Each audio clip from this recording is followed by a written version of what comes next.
Welcome, wrestling fans, to the Pro Wrestle Machine. Let's jump right into it. April 2, 2001 Wrestling Observer Newsletter. Final episode of WCW Monday Nitro. By Dave Meltzer.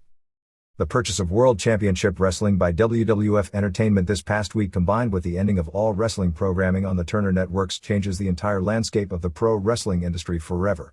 The final episode of Nitro, at least on TNT, the show which forever changed television wrestling from the squash match/interview format to the idea of weekly blowout, almost pay-per-view-like shows, started with the almost surreal image of Vince McMahon addressing the audience after purchasing the show. Perhaps even more telling, and the final moment of 29 years of wrestling on the Turner Networks, was a music video promoting the Steve Austin vs. Rock match at WrestleMania. It was an amazing climax to the story, which ended a few days earlier, of wrestling on stations that had been the centerpiece of the opposition to McMahon for the past 16 years. In between was the big television angle, simulcast on both Raw and Nitro, with Vince in Cleveland for Raw and Son Shane in Panama City for Nitro. As the storyline goes, Vince had the WCW deal ready to be signed, but insisted that Turner deliver the contract himself to him at WrestleMania on pay-per-view. McMahon vowed upon signing it that he would close down the company and fire all the wrestlers. Shane, instead, as the babyface, attempted to make WCW a babyface organization, signed the contract to buy the company under Vince's nose and vowed to keep it alive. WCW was made an underdog and survived, and portrayed in a babyface light, but not the uncool babyface light it was portrayed as during the NWO era, something the previous people running the show never understood to do, and that lack of understanding of that killed its loyal fan base, which, among numerous other reasons, led to the company's free fall from being the most powerful wrestling organization in the world just 3 years earlier. The show went off the air like that. It was acknowledged many times throughout the show that it was the final episode of Nitro, closing down the old company with its two most enduring stars, Ric Flair, now 52, and Sting, now 42, hooking it up and doing an abbreviated version of the match they did nightly for so many years, with the apropos finish to the company's wrestling product, Flair in the ring putting over Sting clean with the Scorpion. Even to the bitter end, the company never realized that the face of the company was Flair and not Sting, as Flair sold his injuries and the two hugged, probably realizing they may never wrestle each other again. WWF was hopeful of finalizing the TNN television deal and announcing when the company would restart in the final segment of the show, but it didn't happen. Thus ended the most newsworthy week, certainly as far as long-term, week in the history of this industry. A 10-day period so momentous that it will end with likely the biggest, or second biggest, money show in the history of the industry, and that biggest dream match in American wrestling since Hogan and Andre in 1987 pales in comparison with the rest of the news. Besides the big story, the announcement of WCW being sold to WWF on March 23, thus ending both competition and the wrestling war for the foreseeable future, there are numerous smaller stories stemming from this. And the most important isn't even the sale, but the reality of where wrestling stands with the American television community, and that affects the industry's future far more. It is the television industry's negative perception of pro wrestling that, more than McMahon buying WCW, has led to what looks to be a single ownership monopoly of the major league industry in this country for the first time in its history. Eric Bischoff always felt that even if he was unable to get control of WCW, he could get backers in place and start a company from scratch, because there is enough talent that simply isn't going to work for WWF for whatever reason, largely because some of it WWF simply wouldn't want. But the inability to secure television not only shut the door on Fusion's buying WCW, but on anyone starting out and being a significant competitor. While at its strongest point, the National Wrestling Alliance controlled virtually all Major League Wrestling in the United States. It was a loosely held together group of individual promoters as opposed to one giant organization with a single ownership. A secondary story is the future of several of the highest paid wrestlers in the history of the industry, who are likely to continue getting paid huge money not to wrestle, and thus will, for all practical purposes, disappear from public view. And there is the question of how the name WCW, and the WWF itself, will play out. It will likely spur one more boom period, but will it be the final nova for a business that exploded a few years ago due to the legitimate wrestling war, and has started declining in interest over the past year when the war became so one-sided that it wasn't even true competition? Now, in its place, will be a worked version, played out in wrestling angles, of the original real-life angle that exploded the business the first time. Correctly done inter-promotional angles almost always work, even when the opposition promotion is a work like NWO, but they work better if one side is in full control. The recent All Japan vs. New Japan conflict, which was thought to turn Japanese wrestling around, turned out to have a short shelf life because not only was one side too weak for longevity of the feud, but more so, two distinct organizations have a difficult time working together even if it would be for an apparent common goal because their individual company goals and ego got in the way. Still, the sports entertainment landscape is littered with failures in this same scenario. The most notable was in 1987, when Jim Crockett Promotions purchased Mid-South Sports from Bill Watts. Instead of doing the natural promotion versus promotion matchup, the winners treated the losers in the booking as, well, losers. The idea was to keep the organizations separate for a while, much like the idea today is, and eventually build toward a Super Bowl of wrestling on pay-per-view, again, much like the idea of today is. But instead, immediately after the sale, Crockett mid-card wrestlers were sent to UWF TV tapings and quickly became champions. Mixed shows were booked under the UWF TV banner, with the Crockett wrestlers brought in portrayed as the biggest stars, which, quite frankly, on a national basis, they were. Pretty soon, on shows in the old UWF territory, the UWF World title would be 5 matches down from the top in a mid-card position, below all the Crockett headliners, and the title was never portrayed on TBS as anything close to the belt Ric Flair held, and many in Crockett Promotions felt it an insult that last UWF champ Steve Williams, who departed the promotion with the belt meaningless and never being asked to lose it, was even called world champion on an NWA television show.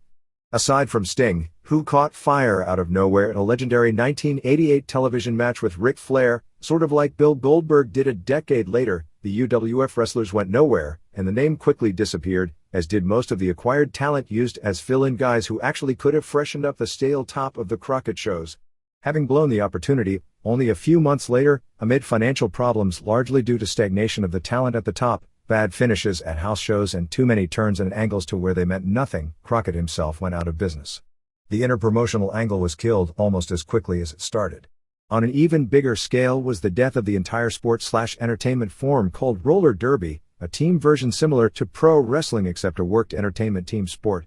Derby, filled with a lot of fighting and drawing from the same audience base as pro wrestling, was enormously popular in the 60s and early 70s, actually drawing crowd of similar size as WWF during its hot period, and one summer actually outdrew the Oakland A's in the Bay Area. The skating world was composed of 2 competitive companies, Roller Derby, based in San Francisco, and Roller Games, based in Los Angeles, which had an offshoot out of Philadelphia. In many ways you can draw similarities between these companies and pro wrestling. Roller Derby was the older, more tradition-based, like the old NWA, still playing a game with some modifications exactly like it was done in the early 1950s when it was a staple of network television. Roller Games was more like the WWF, the games were flashier, far less realistic and based more on outlandish angles, the most popular of which were the predecessor of the NWO angle, bringing in a manager with an ironclad contract to be put at the helm of the babyface home team, having that manager slowly show tendencies that he's a heel, before becoming the nastiest heel in the world, and the face team's attempts to get rid of him before he destroys the team. In 1973, after a bad year at the box office, Roller Derby folded. In 1974, Roller Games had it all the top skaters from both leagues together to create super teams. In wrestling vernacular, the talent was so deep, every show was like a major card, or in sports terms, every game was almost like an all-star game. For a brief period of time, the star-laden teams created huge business. But it self-destructed, and in less than 1 year after this final boom, business had plummeted. 1 year after that, Roller Games as a national full-time promotion was dead, starting the period of the past 25 years of attempted and failed revivals. The massive infrastructure built by the World Wrestling Federation is hardly the mom and pop organizations that the roller derby franchises were in comparison. It is a completely different marketplace today. Actually, in most ways, it's a harder one because more television dilutes the audience for the shows and more sports make it harder for non-mainstream sports to consistently draw on the road, but one that the WWF is an entertainment fixture in as opposed to a popular activity existing on the fringes. What lessons can be learned by the failure of Jim Crockett and Bill Griffiths when the biggest angle of all was handed to them? The biggest one is, the war is over and it's time to make money, which should be easy in the short run but is trickier in the long run. You have nothing to prove by showing the fans who was better in work competition when you own both companies.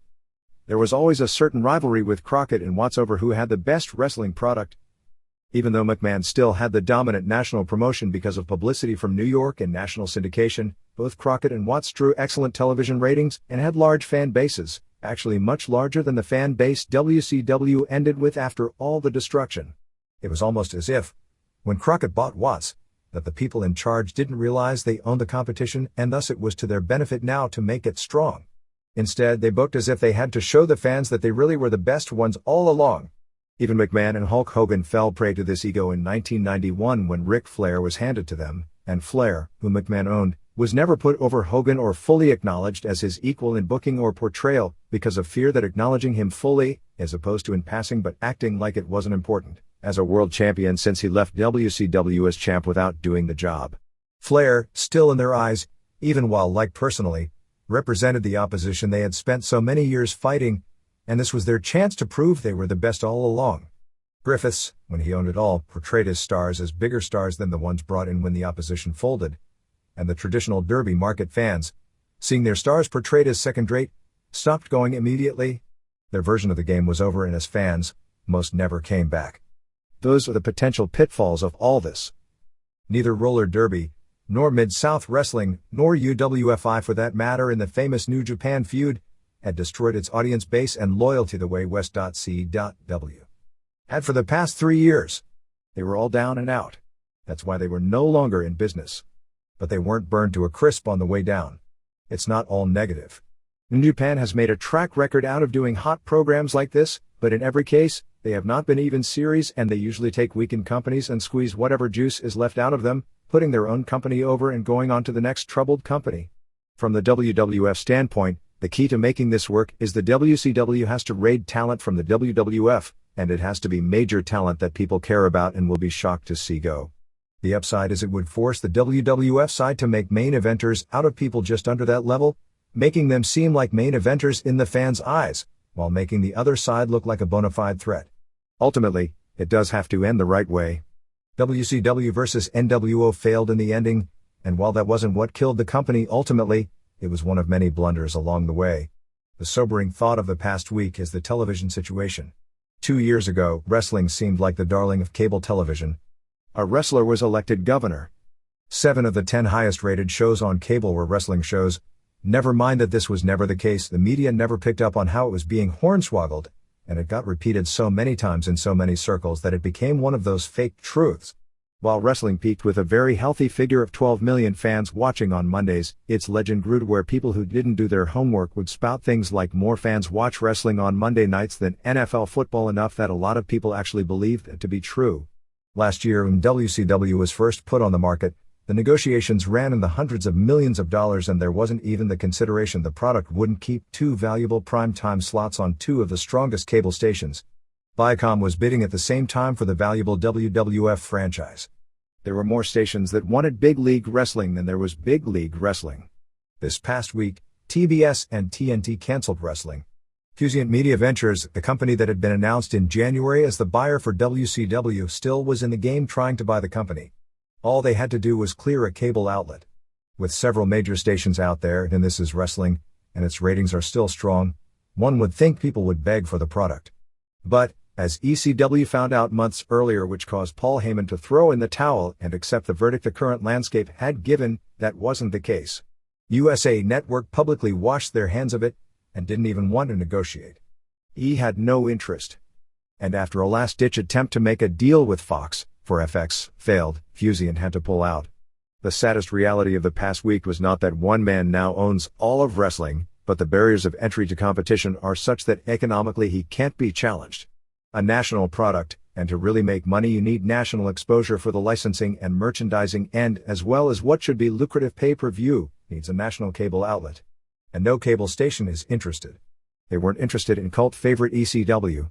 They weren't interested in brand name WCW with big names like Hulk Hogan and Bill Goldberg on the roster. They won't be interested in a startup that can't provide the marquee names already under contract.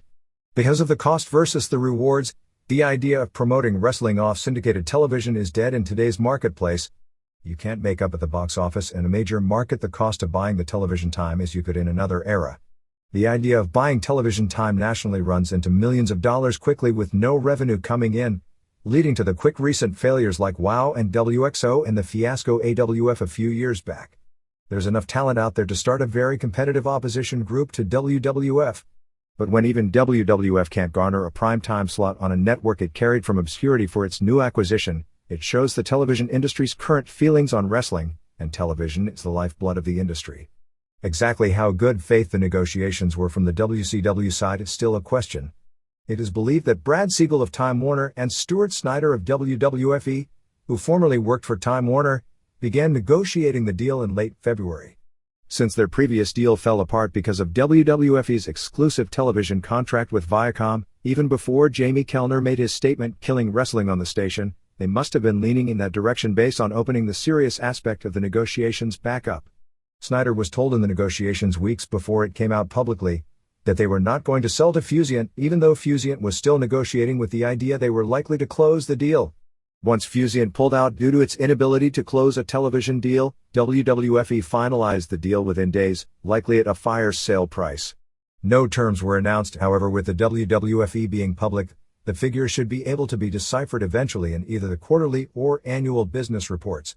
WWF purchased the name and trademarks of WCW, which would include the rights to the name Nitro, the extensive videotape library, and contracts of 24 of the generally lower-paid wrestlers.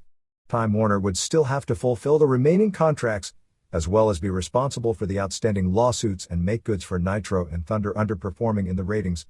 Both Vince and Linda McMahon have said that they have no plans to do a 24-hour wrestling channel which would make use of the extensive video libraries of WWF, WCW and presumably ECW, which they may have rights to through their recent deal with Paul Heyman.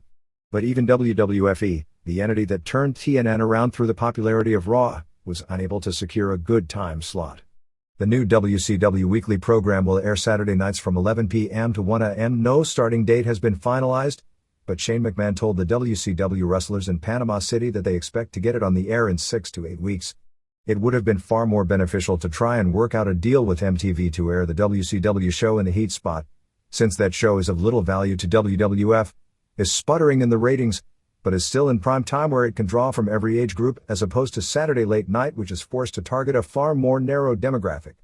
As something of an attempt to positively spin the fact that even TNN didn't want another wrestling show in prime time, Vince McMahon was telling people in Cleveland that the time slot was to allow them to go head-to-head with Saturday Night Live as revenge for Lorne Michaels dissing the XFL.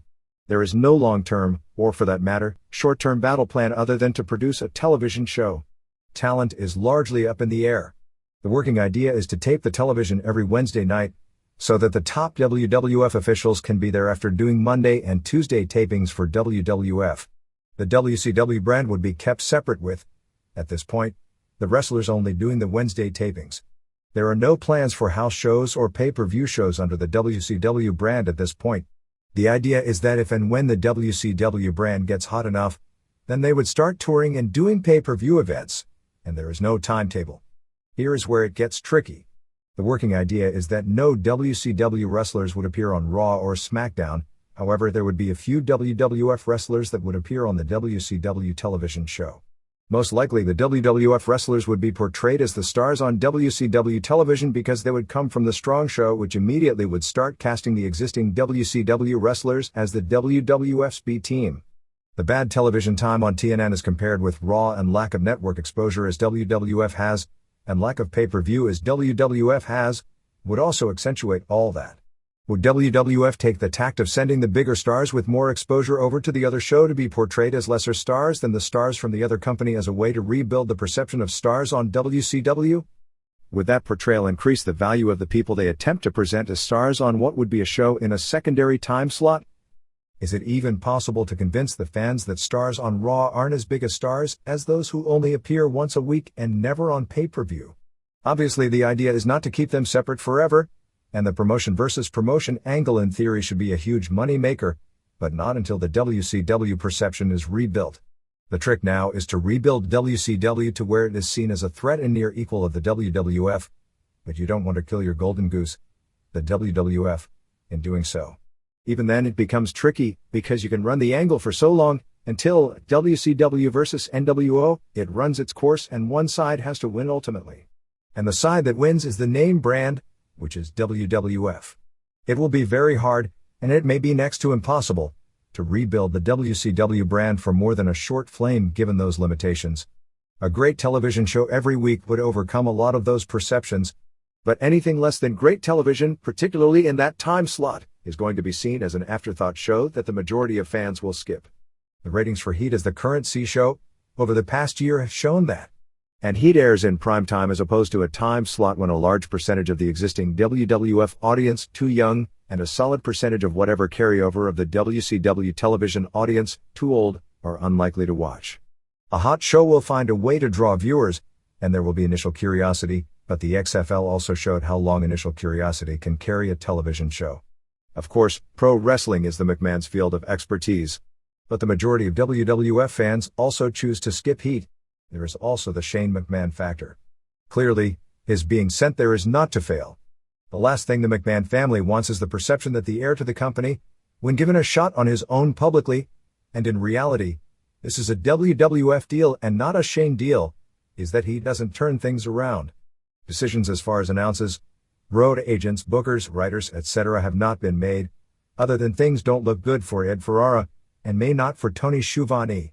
There was an amazing sequence on Nitro when Scott Hudson, who in a roundabout way was given the word that he's probably safe, and also has a second job with the government, talked in storyline form about being afraid of what his future was and how he'd be able to provide for his wife and young child. Schiavone, with no word about his future at all, was sitting next to him, no doubt worried in real life about his family and his 5 children. It is believed there will be 3 writers hired for the show and that the writers for Raw and SmackDown will not have the new show added to their plates. It is not known whether the entire WWF production crew will work this new show, although it is no secret production would need a total overhaul. It was a night of amazing banter, from Ric Flair doing a classic interview. He was said to have gotten really emotional that afternoon preparing it, where he talked about Vince's father as an NWA board member in 1981 voting him in as world champion and talking openly. Not about bleeding as he used to do, but cutting himself 5 different times in the course of a lengthy match. There was McMahon burying people all night long. There was a classic byplay with McMahon and William Regal, asking Vince why he would buy that bloody awful place, noting the nonsense that goes on there is awful, which may have been the funniest delivered line of the year on a wrestling show. As far as talent is concerned, it gets really tricky. Virtually all the big names are under Time Warner contracts that WWF didn't pick up, largely because it would imbalance the very careful salary structure they've been able to maintain during a competition boom period in the industry.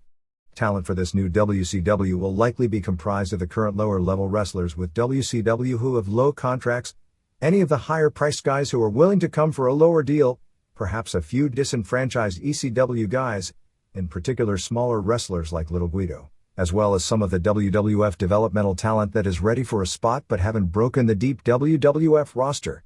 The McMahons have never been big on lighter weight wrestlers, but most of the talent in WCW fits into that category, so they may be almost forced for the first time to see if they can market smaller men as moneymakers. This is how things appear to stand at press time. Talent under contract: Lance Storm, Chuck Palumbo, Sean O'Hare, Mark Jindrak, Mike Awesome, Elix Skipper, Shane Helms, Shannon Moore, Stacy Keibler, Chavo Guerrero Jr., Mike Sanders, Hugh Morris, Sean Stasiak, Kaz Hayashi, Yun Yang, and Billy Kidman. All of these wrestlers were picked up because they had 90-day cycles, which means they can be cut from their current deal, and in most cases will then be renegotiated with by WWF and Jim Ross. It doesn't guarantee all are in the plans, just that their deals are low enough, and WWF has the clause in the contract where they will be given time to be evaluated, cut, and then offered a new deal under WWF terms. While not a guarantee that all will be wanted for the new WCW, it is believed the majority will at least be given new offers. Of that group, it appears the WWF is highest on Kidman and Helms. Guerrero Jr. is in decent shape as well, but all are far smaller than wrestlers the WWF has ever given a major push to. Awesome and Storm are the closest among that roster to what WWF would perceive as main events, but Storm doesn't have quite the size WWF likes in its headliners, being steroid-free even with his favorable genetics, and Awesome has spectacular moves, but when taken out of the carefully protected hands of Paul Heyman and put in a company with no direction, his limitations as a worker have become evident. Most likely the potential standouts based on what WWF looks for are Palumbo and O'Hare, who aren't ready but may be major players in a year or two, and probably Keibler, because she is totally different, very tall, more naturally pretty with legs that scream charisma, and no implants, so she stands out from the other women in wrestling. In the case of many of these wrestlers, Palumbo, O'Hare, Jindrak, Skipper, Stasiak, Yang, and possibly even more, All would benefit to work regularly in one of the developmental territories because they won't progress in projection, working ability and interviews fast enough doing 1 3-minute television match per week. This was not the original plan, but we're told it is something now being considered. The idea of sending them to Japan, which would have been viable with the old WCW, is out of the question because WWF has no business dealings nor is interested in business dealings with any Japanese promotions. Wrestlers who may be on this list: Disco, Reno, Johnny the Bull, Jason Jett, Wall, Lash LaRue, Kwee Wee, Jamie Noble, Evan Karagias, Kid Romeo, Norman Smiley. WWF bought 24 contracts and we have the name of 16 above. One would think of the other 8 they would come from this list, since they are all not major money contracts and all have 90-day cycles to be renegotiated. Kwee Wee and LaRue need a new gimmick, and a few need personalities like Johnny, but the only one I'd question taking a chance on regarding this list is Wall, and with his size, the odds are he'll get that chance. Jet in particular won over a lot of people in WCW, being a guy with no build-up, performing in front of crowds that have become disenchanted with the product, but he always by the end of the match brought the crowd to its feet. Heyman is high on Noble, who is a very small but underrated worker. Romeo has excellent charisma and a great theme, both rare commodities for WCW underneath talent, and is a good worker. Smiley, because of his age, may have a tough time being retained. Wrestlers WWF doesn't appear to want: Rick Steiner, Jim Duggan, Bam Bam Bigelow, Stevie Ray, Animal, Jeff Jarrett, Lex Luger, Buff Bagwell, Dustin Rhodes, Sid Vicious, Midaja, Ms. Jones, David Flair, Chronic, Vampiro. There was a meeting held this past week with some of the main creative forces in WWF. While we've only been given a sketchy indication as it regards everyone, every name except Bigelow, Vicious, Flair, Duggan and Ray are names we were specifically told that most were in agreement they didn't want. McMahon, on the show, apparently told people he was going to basically fire some people, Jarrett, Luger, Bagwell and Animal in particular, right on television, and he certainly indicated as much on various vignettes. Nobody in WCW knew what to make of it. Jarrett all night had no idea whether it was a work or a shoot when McMahon said he'd spelled double J, double gone. Shane McMahon, however, told all the wrestlers that they would all be starting with a fresh slate. However, at the meeting, that definitely wasn't the case, and the company expressed no interest in anyone they felt would hurt the relatively harmonious locker room they've finally got with the WWF, and the strong feeling is that Luger and Bagwell buried themselves if they ever had a chance these past few weeks. The women on the list are simply because word was WWF wasn't interested in any of the women on the roster except Keibler. Names at that meeting that were also given thumbs downs at the time were Scott Steiner, Conan, Rey Mysterio Jr., and Kevin Nash. Rick Steiner has no upside. He's hurt people, and been unprofessional with people's bodies. He's a boring performer. He's 40 years old. He's not a strong interview, and while he's one of the real tough guys of the industry, that means nothing in the WWF. There is no place in the WWF for a guy who hurts people either for kicks or by accident, and you can't blame that on bad management. Duggan is too old.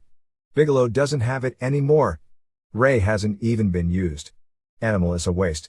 Jarrett is a good worker, but he's paying for holding Vince McMahon up for almost $200,000 his last night and to drop the IC title to China when he jumped when his friend Vince Russo was given the WCW creative position. McMahon has been waiting since the very first episode of Nitro to get back at Luger, and on the night of the last episode, said on Raw that the Lex Express has run out of steam. Luger, with no notice, found a contract breach, and ever appearing the previous night on Raw, immediately put Nitro on the map as the show to see in wrestling when he walked onto the WCW stage without anyone in WWF knowing about it. The old grudge may have been overlooked, but probably wouldn't, if Luger had a strong upside, but he basically epitomizes everything wrong with a WCW headliner: too old, too lazy, great physique, bad matches, bad attitude, huge ego, and any fan who pays attention can tell he uses not caring. Rhodes didn't leave the WWF on good terms, and the story McMahon told about Rhodes wanting to take the Goldust character even farther and get implants was true, as he made that suggestion before his falling out and signing with WCW, where he basically collected a huge check while management couldn't figure out anything to do with him after WWF legal blocked WCW's attempts to make him into a Goldust-like character. Bagwell, like Luger, epitomizes much of what was wrong with WCW. When McMahon brought up several of the WCW names, the response to Bagwell, a lot of cheers, was something of a surprise. With his WCW contract running out, Bagwell pitched WWF on coming, and they expressed no interest a little more than a month ago. Whether the crowd response will change Vince's ideas is unknown, but it is known that most of the key people in management view him as an average worker with better than average charisma but whose out-of-the-ring attitude is a disaster. No matter how one tries to explain it, he and Luger's crybaby antics at the pay-per-view were unprofessional, even in a company where management has rewarded unprofessional behavior. Vicious left the WWF on bad terms, has been a problem from an ego standpoint everywhere he's been, and at 41, coming off a broken leg, there doesn't appear to be any chance they'd want him. As for David Flair, this is just my speculation, and they could give him a developmental deal because of his name, but he has shown no signs of being ready for the major leagues. Kronik's gimmick is a copy of the APA, which WWF already has. Again, putting them in this category is more speculation, but Bryan Adams left the WWF on relatively bad terms, and Brian Clark actually quit wrestling at one point and sat out the rest of his contract rather than continue to work there. They don't offer much in the way of upside, as they have bad matches, and Adams is very good about doing jobs, which is simply an issue not tolerated in the WWF. WWF had little interest in Vampiro when he had previous blow-ups with WCW because when WWF officials checked with people who had worked with him, like with Rob Van Dam, he didn't score high marks. The next group, Scott Steiner, Nash, Mysterio Jr. and Konnan also were not looked upon favorably at the same meeting, with the idea they all had bad attitudes and they weren't looking to add any locker room problems. Shane Douglas may also fit into this category, but that is just speculation. Of the four, 42 is in a different category anyway in that he doesn't want to come and he'd be a fool to come at this time. Nash has 10 months remaining on a contract that pays him $1.625 million per year. If he were to ask for a buyout from Time Warner to get his release, he'd give up $800,000 in guaranteed income over the next 10 months, probably double what he'd earn as a downside in 10 months in the WWF without house show and pay-per-view money. With everyone starting at once, it's probably best for him to sit on the sidelines and be a free agent and see where the business is in 10 months. And with his rep, they don't want him right now in the first place. In 10 months with no recent stories, his rep will subside, and not only may they want him, they may pay him a lot more at that time, or he just simply may be out of luck. Nash has told his friends he has no interest in giving up his deal to go to the WWF, although he said that after word got out that he wasn't wanted. Scott Steiner's two outbursts, going against the script on live TV which caused one suspension, as well as physical intimidation of people backstage, was enough to sour the WWF higher-ups on him. Clearly, he wants a chance and was as professional as could be in doing the job for Booker T clean without Uranage dropping the WCW title on the final Nitro. Also, with the exception of Goldberg, he got the biggest reaction when McMahon asked fans if they wanted him something Booker T, who the WWF was figuring to be the biggest star for them out of the WCW group, didn't get. Mysterio Jr.'s being put in this category was a bigger shock. While Scott Steiner was the group's world champion until Monday, and without question marketable, his downsides are apparent. How Mysterio Jr. got put in this category is a total mystery. When word got out that the WWF wasn't interested in him, several of the former WCW wrestlers went to bat for him with Stephanie McMahon in Madison Square Garden, asking the same question. She told them that they heard he had a bad attitude, which his former coworkers denied was the case. In checking with people in WCW who shared locker rooms with him, nobody concurred with that and all said the opposite, which is why his name was the biggest surprise. His lack of size is a drawback, but there are other wrestlers near his same size around and he's still the best worker of all the cruiserweights with Juventud Guerrera no longer with the company. Don't even bring him up now. WWF is pretty strict about hiring people with legal problems and until time passes it's doubtful he'll be considered, as well as the most naturally charismatic. What may have gotten him a bad review is his frequent working of matches in Mexico, since he lives on the border and gets to enjoy wrestling and be the superstar that politics and bad promotion took from him in WCW, but while under WCW a contract. Konnan, who is a strong interview and has charisma, both was and wasn't a surprise. Like Bagwell and Douglas, when WWF had a chance to get him when Bill Bush gave the Radicals their release, WWF showed no interest at all. There is also the situation from the early 90s when he designed the Max Moon gimmick, which Vince put a lot of money into, and was going to be pushed as a Latin superhero. He simply stopped showing up at tapings because he was doing so well during a boom period in Mexico, which doesn't help his cause. Konnan clearly had enemies on the booking committee, because no babyface in history was ever portrayed worse on television that remained somewhat over, and most likely somebody ordered that Rick Steiner hit knowing the company's days were numbered. But the fact his character was humiliated weekly to the point it actually became a running gag in some circles shows he was a professional and clearly did jobs and did what he was told when push came to shove. At 37, age works against him in a youth-oriented business, but his character is actually one of the hipper street characters in the industry, and it is a miracle with his push that he usually got a good crowd reaction.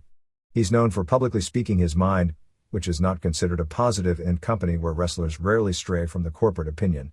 Douglas, 36, is also a strong interview, but he's injury-prone and has left on bad terms with every company he's ever worked for, bashing them on the way out, including the WWF.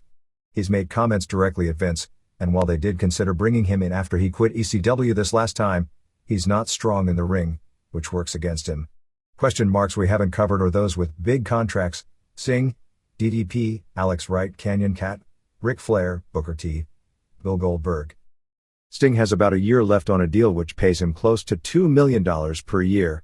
The Time Warner policy on buying out contracts, 30 cents on the dollar to those owed more than $1.5 million, could cost him $1.4 million, far more than he could possibly make in WWF, since the talent is likely only to make their downside base, since they won't be working pay-per-view or road shows for the foreseeable future.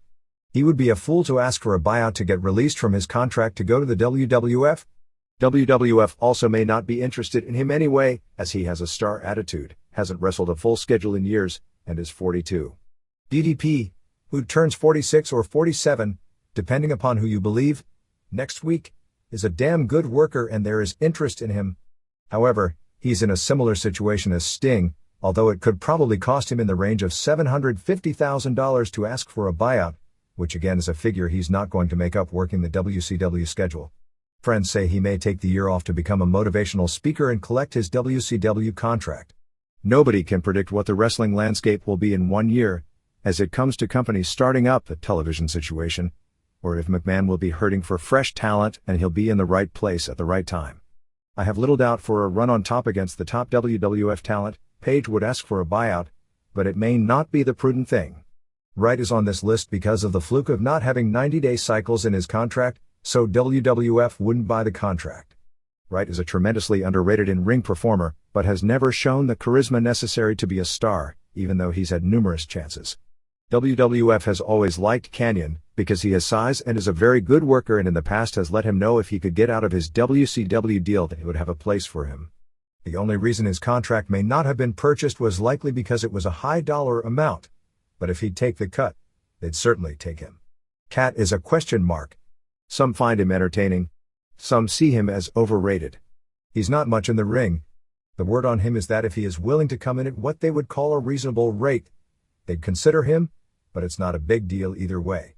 There is interest in Flair, with the belief that WCW as an entity loses something without Flair being part of television. Flair's interview on Nitro this week blew away nearly everyone in the business on their best night.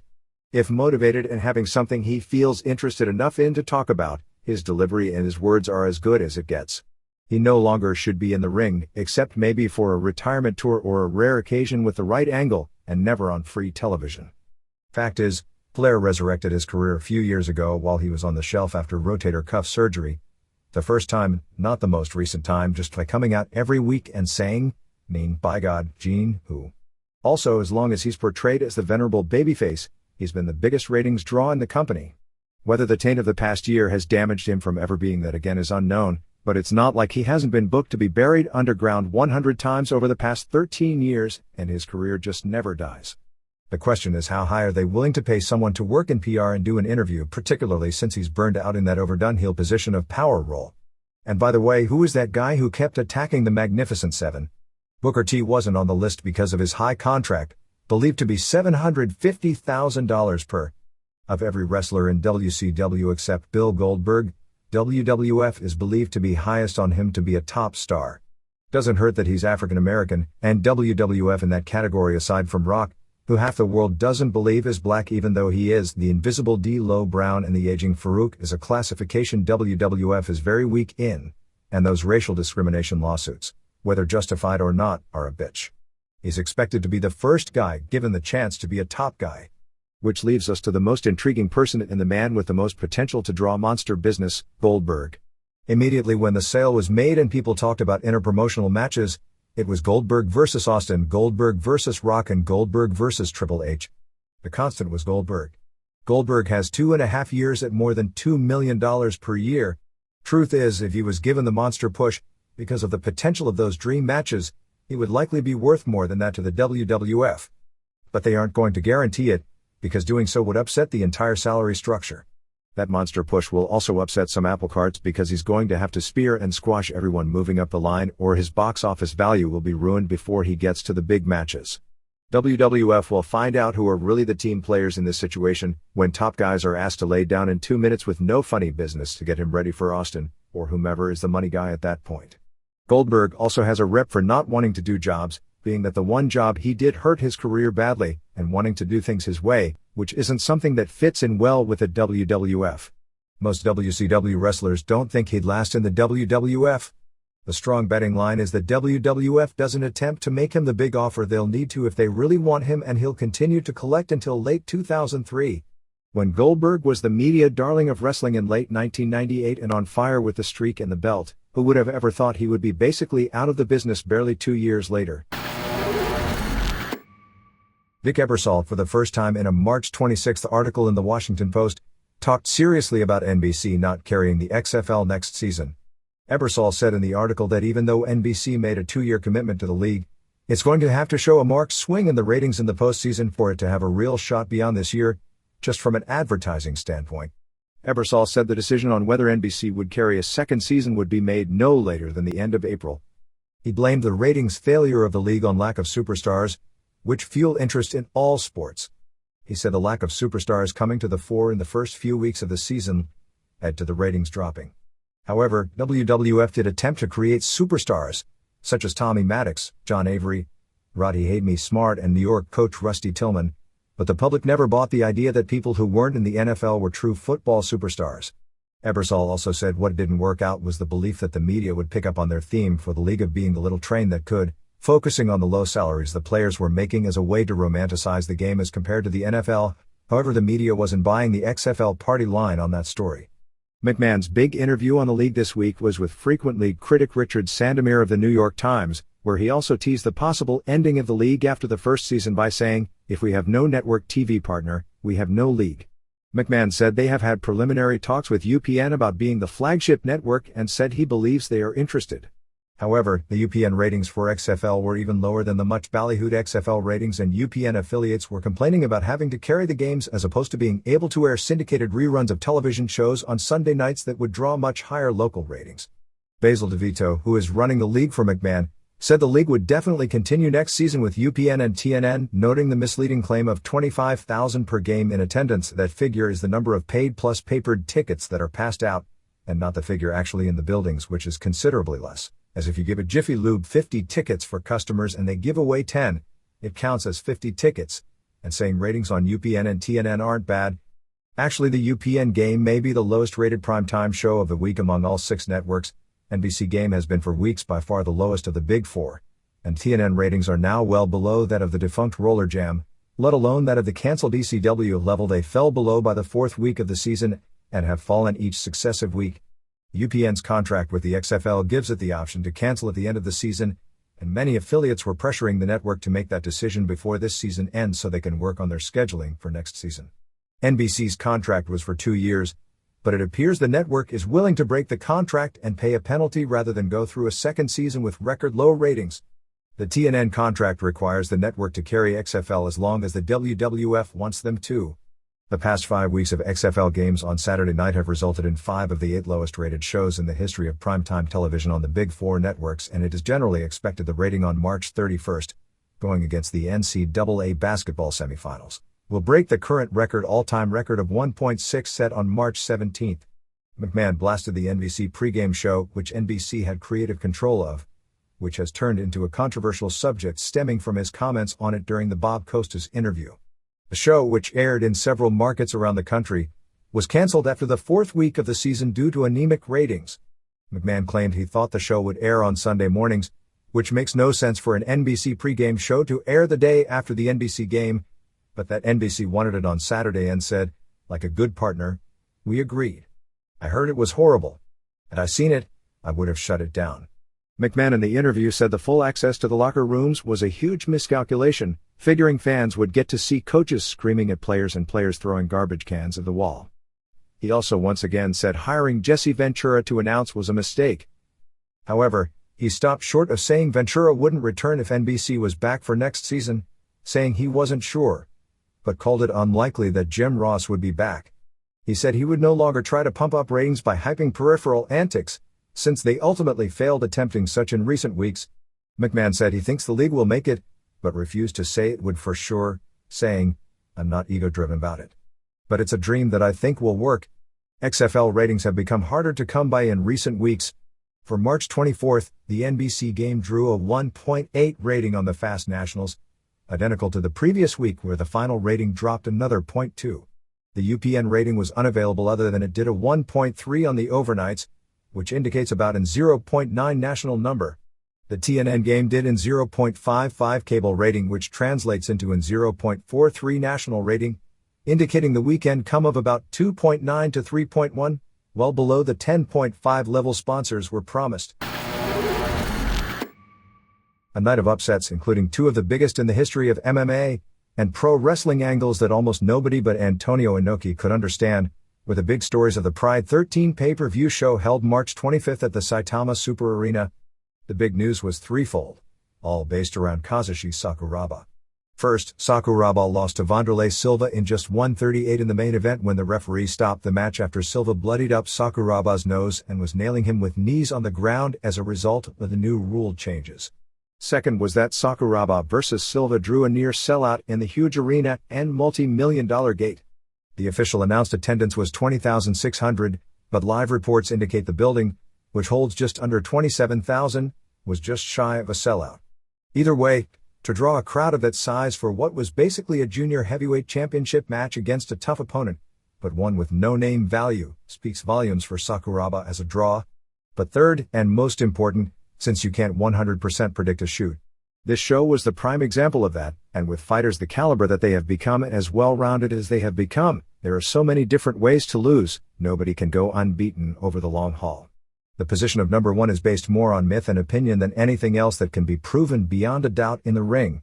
The problem is that Sakuraba has turned into real box office, and this will be the situation for UFC or any group of this type which catches fire when a fighter gets hot. But now he not only lost, but lost quickly in an uncompetitive manner. Fighters who do that aren't going to be big drawing cards for very long, and ultimately, what most fail to understand is that, work or shoot, this is primarily a business that needs to draw big crowds, and few fighters have the ability in any era to be huge draws. The next day, Nobuhiko Takada said that Sakuraba was hospitalized and would have to take 3 months of rest and probably wouldn't be able to fight again for the rest of the year. He suffered both a broken nose and a broken orbital bone. The story that came out in the days that followed was that Sakuraba had internal organ disease that had hospitalized him early in the year because of a long history of heavy smoking as well as too much drinking on New Year's Eve after doing a pro wrestling match. Doctors warned him about the drinking after this, but he continued to drink heavily. Whether this is a cover story to explain the result after the fact is unknown, as in the old days of pro wrestling when some of the matches were real at the turn of the last century, it was commonplace after a loss for the loser to complain of an injury he was going into the ring with as the reason, and there are a lot of similarities to this and turn of the century pro wrestling. That talks about the other end of shooting's reality. Besides being impossible to predict, fighters only have so many fights in them before they break down physically and become ripe for upsets of this sort. Promoters are going to want to book the hot fighter as much as possible for box office reasons, but by doing this, in the long run they are also burning them out. Something that has become very prevalent with the early practitioners of real shooting on the Japanese side in recent years, as the first-generation legends that started in the mid-90s are already for the most part shot. Silva's win was not a big upset to insiders, and many experts question making the fight because of the way the two matched up, in that Silva was the superior striker and has the ability to avoid a takedown, and isn't a big enough marquee name to where Sakuraba would gain anything with a win but would lose a lot with a loss. A lot of people favored Silva even before word got out that Sakuraba had the flu and was unable to train hard in the all-important final week of training. Silva's two major losses were to Vitor Belfort, who overwhelmed him in under 1 minute with strikes, and to Tito Ortiz, who because of his size is a monster in that weight division, and was able to take Silva down and neutralize his Muay Thai fighting ability. But the under 200 division is a prime example of clutter at the top. Silva destroyed Sakuraba quickly. Belfort destroyed Silva even quicker. Ortiz just recently beat Silva, and quickly beat Yuki Kondo and Evan Tanner, but still lost decisively to Frank Shamrock. But Shamrock hasn't fought a top 10 ranked fighter in 18 months. The new rule change, allowing kicking and kneeing a downed opponent, plus reported contractual bonuses delivered for being on either the giving or receiving end of clean finishes, resulted in an astonishing 6 quick matches out of 8. Pride's last show on December 23rd was generally disappointing, with the top fighters matched up going the distance in boring fights, in particular fans booing the Mark Kerr vs. Igor Vovchankin fight so heavily. This led the group, for fear of too many boring decisions, from both booking fights that on paper would go the distance and eliminating the proposed world title tournaments at the Dome, because in a tournament you can't control the matchmaking, and changing the rule. After the fact, there were a lot of complaints because it made the game more dangerous. Some said it ended up being more brutal than the IBC shows in Brazil, which are known for their brutality. While there is a fan base for more brutal matches, when it comes to sanctioning of the sport in the United States, which has to be the end result or the thing will stagnate as an outlaw sport, and Pride is making plans for an American expansion, if these rules aren't changed, is going to weaken their cause. Whenever you change a rule, you change the fight, and 2 of the matches, both the main event and Mark Coleman's win over Alan Goes, were decided by knee shots on a downed opponent. Another rule change had to do with rounds. Matches were all fought 3 rounds, with the first round being 10 minutes in duration and the second and third each being 5 minutes, with no draw decisions allowed and no overtime. The show also featured arguably the 2 biggest upsets in the history of MMA. Trey Telligman of Lions Den, a late replacement for an injured Ken Shamrock, scored a unanimous decision over Vovchankin, the number 2 rated heavyweight in the world, both staying with him standing, and out-wrestling him as well, in what was generally considered the fight of the night. Telligman, 36, whose biggest claim to fame was losing in a short but thrilling match in UFC to Pedro Rizzo, took the fight with 2 weeks' notice. He did in a sense match up, because of his kickboxing background, ability to take a punch, reach advantage and superior wrestling ability, better against Vovchankin from an attribute level than the vast majority of his opponents, but the end result was something nobody would have expected. An even bigger upset was New Japan Pro wrestler Tadao Yasuda, who at 6'6" and hardly felt more than 300 pounds, in his first pro fight at age 37, winning a split decision over experienced former K1 star Masaaki Sadake. At least Telligman was an experienced fighter who could both wrestle, kickbox, knew submissions, and came from one of the most successful camps in the world. Yasuda was a pro wrestler who trained along with other pro wrestlers and shoot fighters as part of Antonio Inoki's Los Angeles stable. While it was the lone boring fight on the show, the result made it huge news. Yasuda, who was something of a named sumo wrestler in the 80s, had never even competed in any true sporting event in nearly a decade. He used sumo technique to power Sadake into the corner and basically keep him there, unable to get any distance, in a fight where nothing happened and warnings were called for stalling, and the end decision surprised some people as well. The other upset, although not so much the result being a big upset as the quickness of the fight, saw Dan Henderson become the first person to knock out a Gracie in competition. Henzo, the most respected member of the family to insiders, was unable to take the former Olympic wrestler and King of Kings champion down, and was knocked out in just 140 with a series of punches in what was called a really great short match.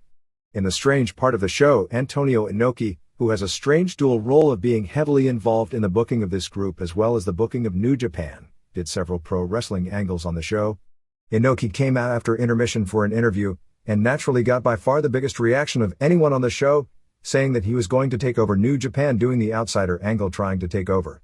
He had Kendo Kashin, wearing his mask, bring out both the original IWGP Heavyweight title belt, as well as the old WWF World Martial Arts title belt that Inoki held from 1978 through 1990, doing the lose and win the rematch in 1989 with former Olympic judo gold medalist Chota Chakiashvili, before giving it up. Also coming out during this segment were Kazuyuki Fujita and Shinya Hashimoto, with Hashimoto getting the expected gigantic pop. That was the belt Inoki would defend during his heyday as a pro wrestler, both against pro wrestlers as well as named fighters from other sports, in a worked version of what a generation later became the original format of MMA. Inoki gave Kazuyuki Fujita the first IWGP belt and talked about Fujita beating Kensuke Sasaki at the Osaka Dome, which was weird since that was the main event, but Inoki in storyline changed it to Fujita versus current IWGP champ Scott Norton in a non-title match a few days earlier. I guess the idea behind this is that New Japan refuses to sanction Norton defending against Fujita, so Inoki gave Fujita the real IWGP belt and says he'll defend it against Norton as part of the angle where Inoki is feuding publicly with New Japan.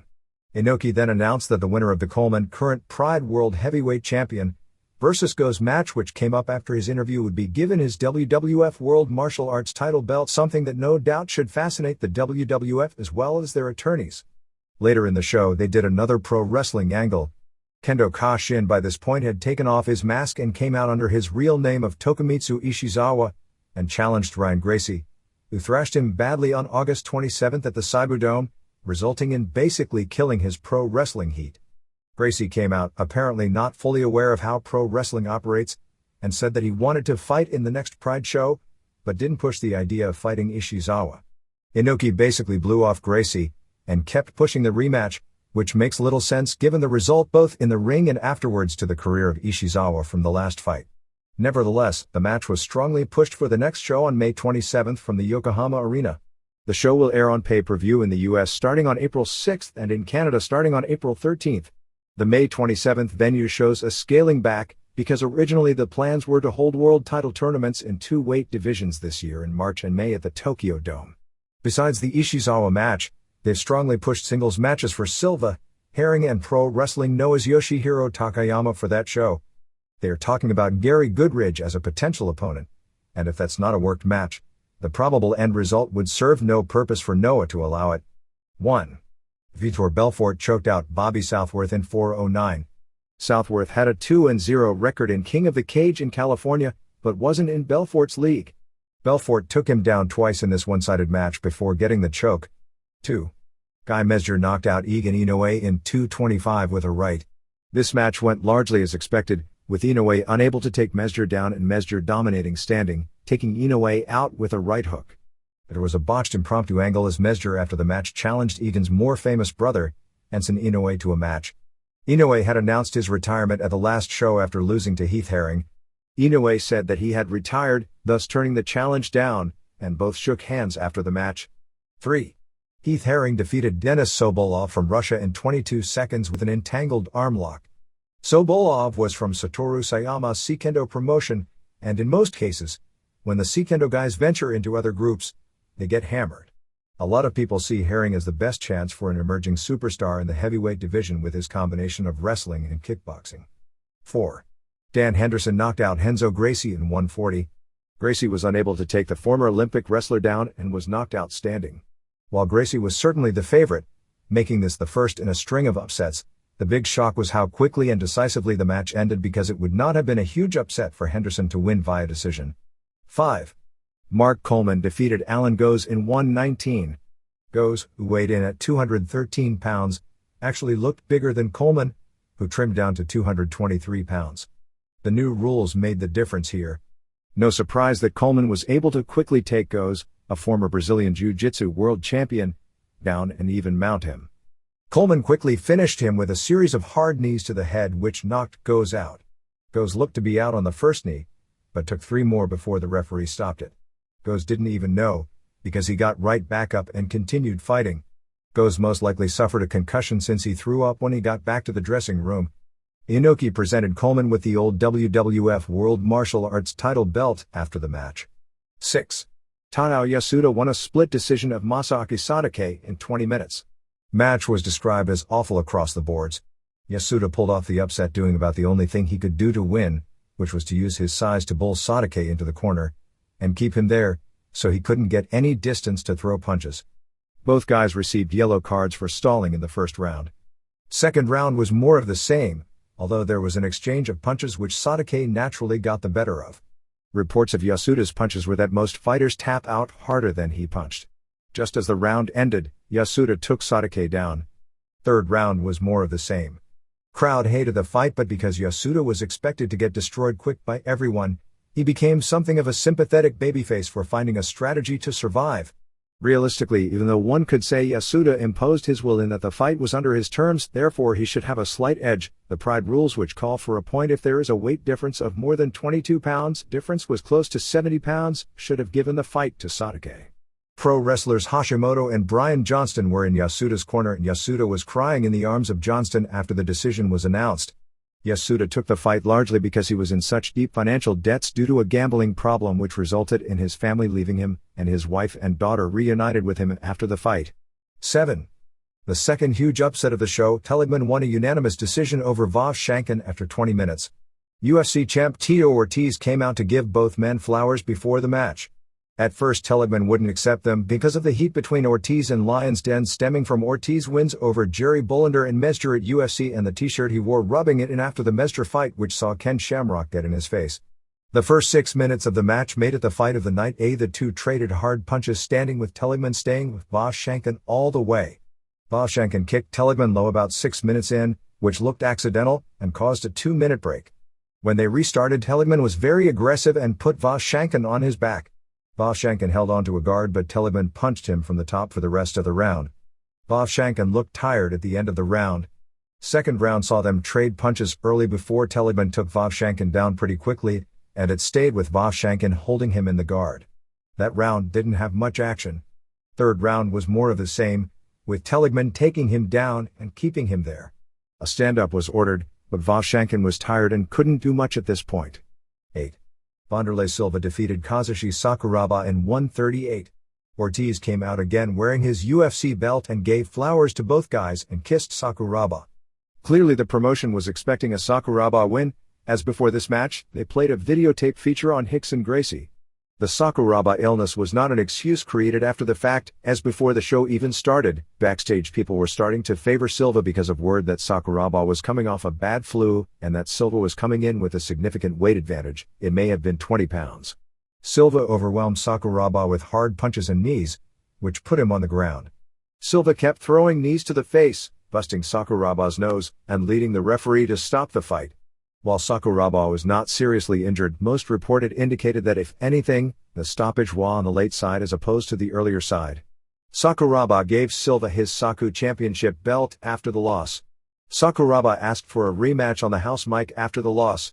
The next day, perhaps as a cover reason to save Sakuraba's drawing power, in the old days of early 1900s pro wrestling, the common theme is the loser after the match would claim an injury or an illness in training. It was announced he had been under doctor's care for internal organs problems since the early part of the year.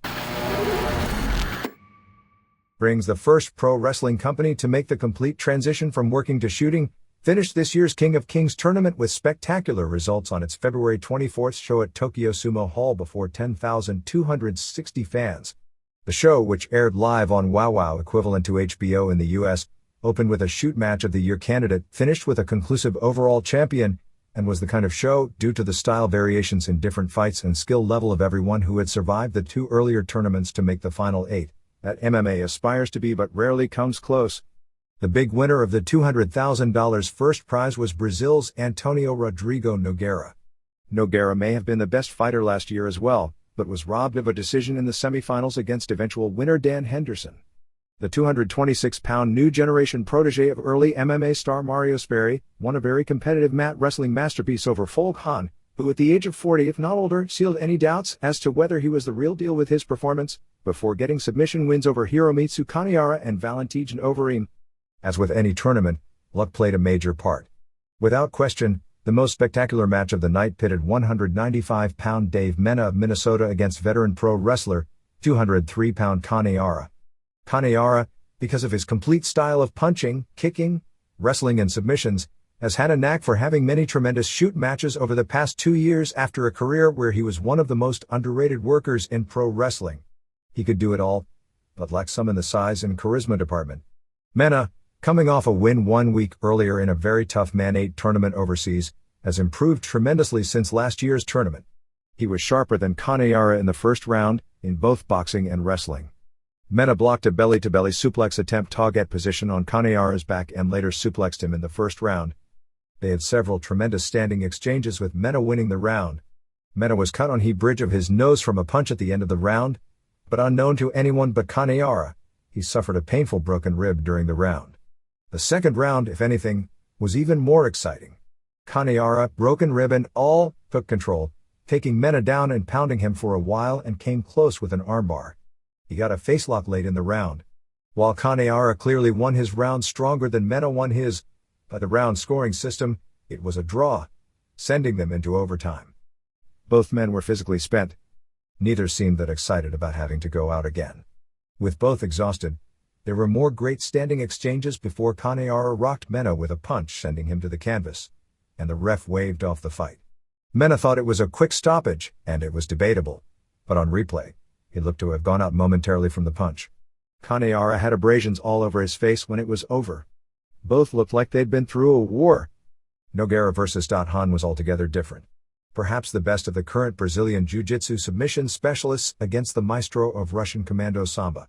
The 235-pound Han, reputed to be one of the great submission fighters in the world when he became a pro wrestler in the early 90s, turned into one of the 2 or 3 greatest technical wrestlers in the modern history of pro wrestling.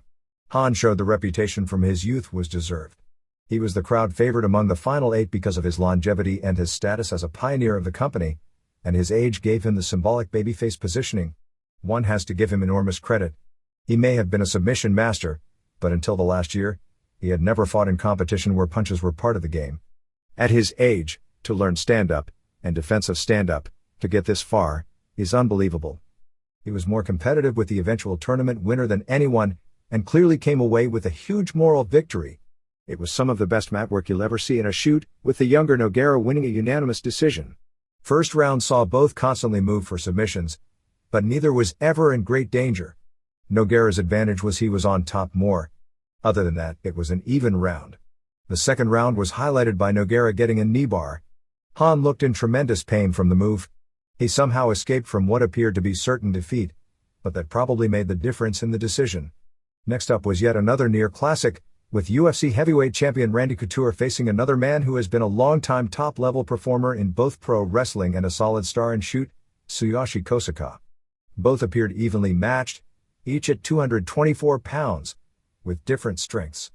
Couture, a world-class Greco-Roman wrestler, and Kosaka, a specialist in judo. Both have focused training extensively in the last year or 2 in stand-up.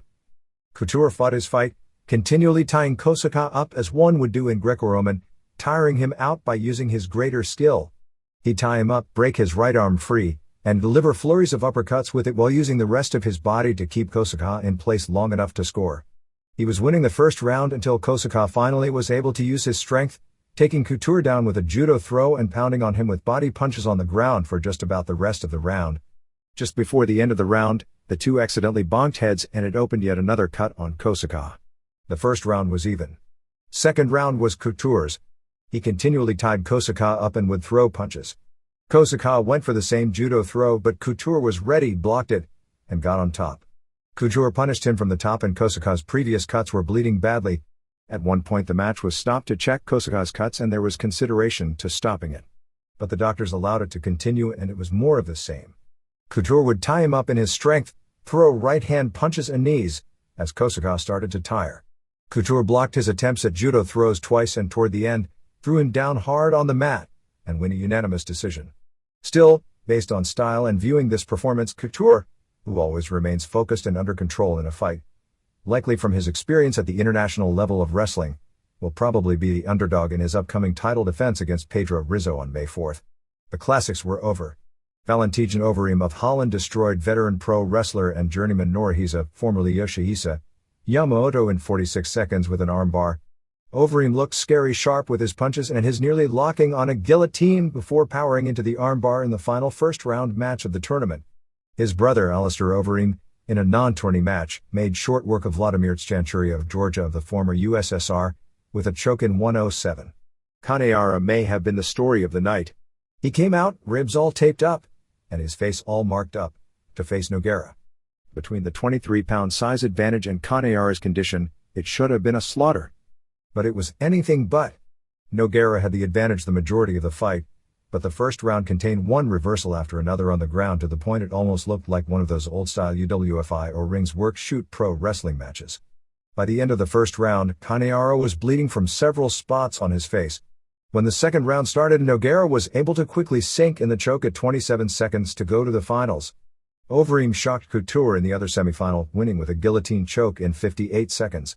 Against a superior striker who had a much easier first-round match, Couture totally changed his strategy, most likely with the same game plan he'll use against Rizzo. Hopefully for his sake, minus the same end result. He exploded into Overeem to take him down. Overeem was scary slick on the ground going for that guillotine. Couture slammed him down a second time, but in doing so Overeem was able to sink the hold in and put him away. The next two non-tournament matches were largely wastes of time. Unfortunately, the skilled David against the unskilled Goliath in the early days of Shoot made for great dramatic matches. But the guys now are mainly so skilled, including the bigger guys, that these matchups now are unfair and often boring. First we had 222-pound Ryushi Yanagisawa against 188-pound Wataru Sakata.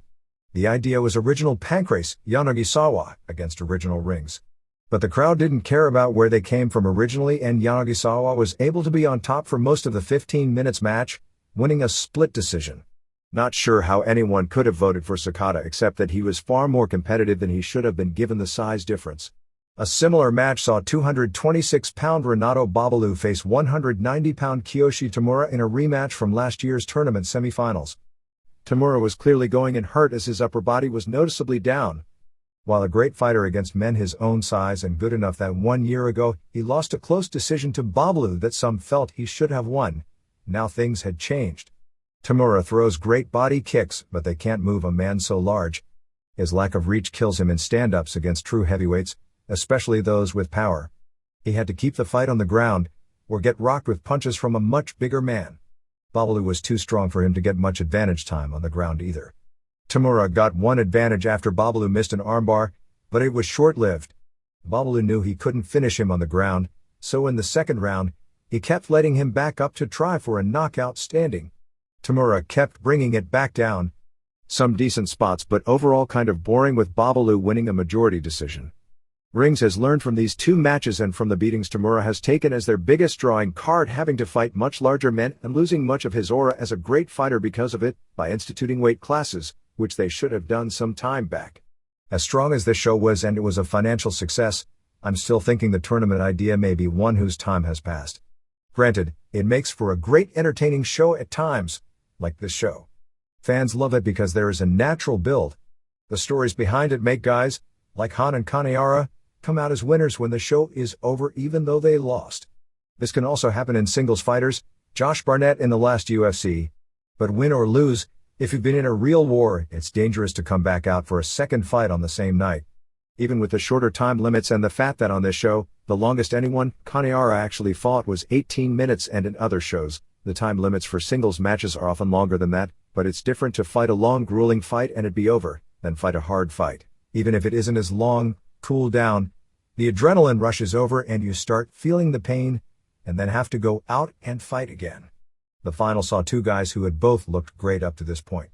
Nogueira quickly took Overeem down and powered him into a simple headlock choke in 1:20 for the submission.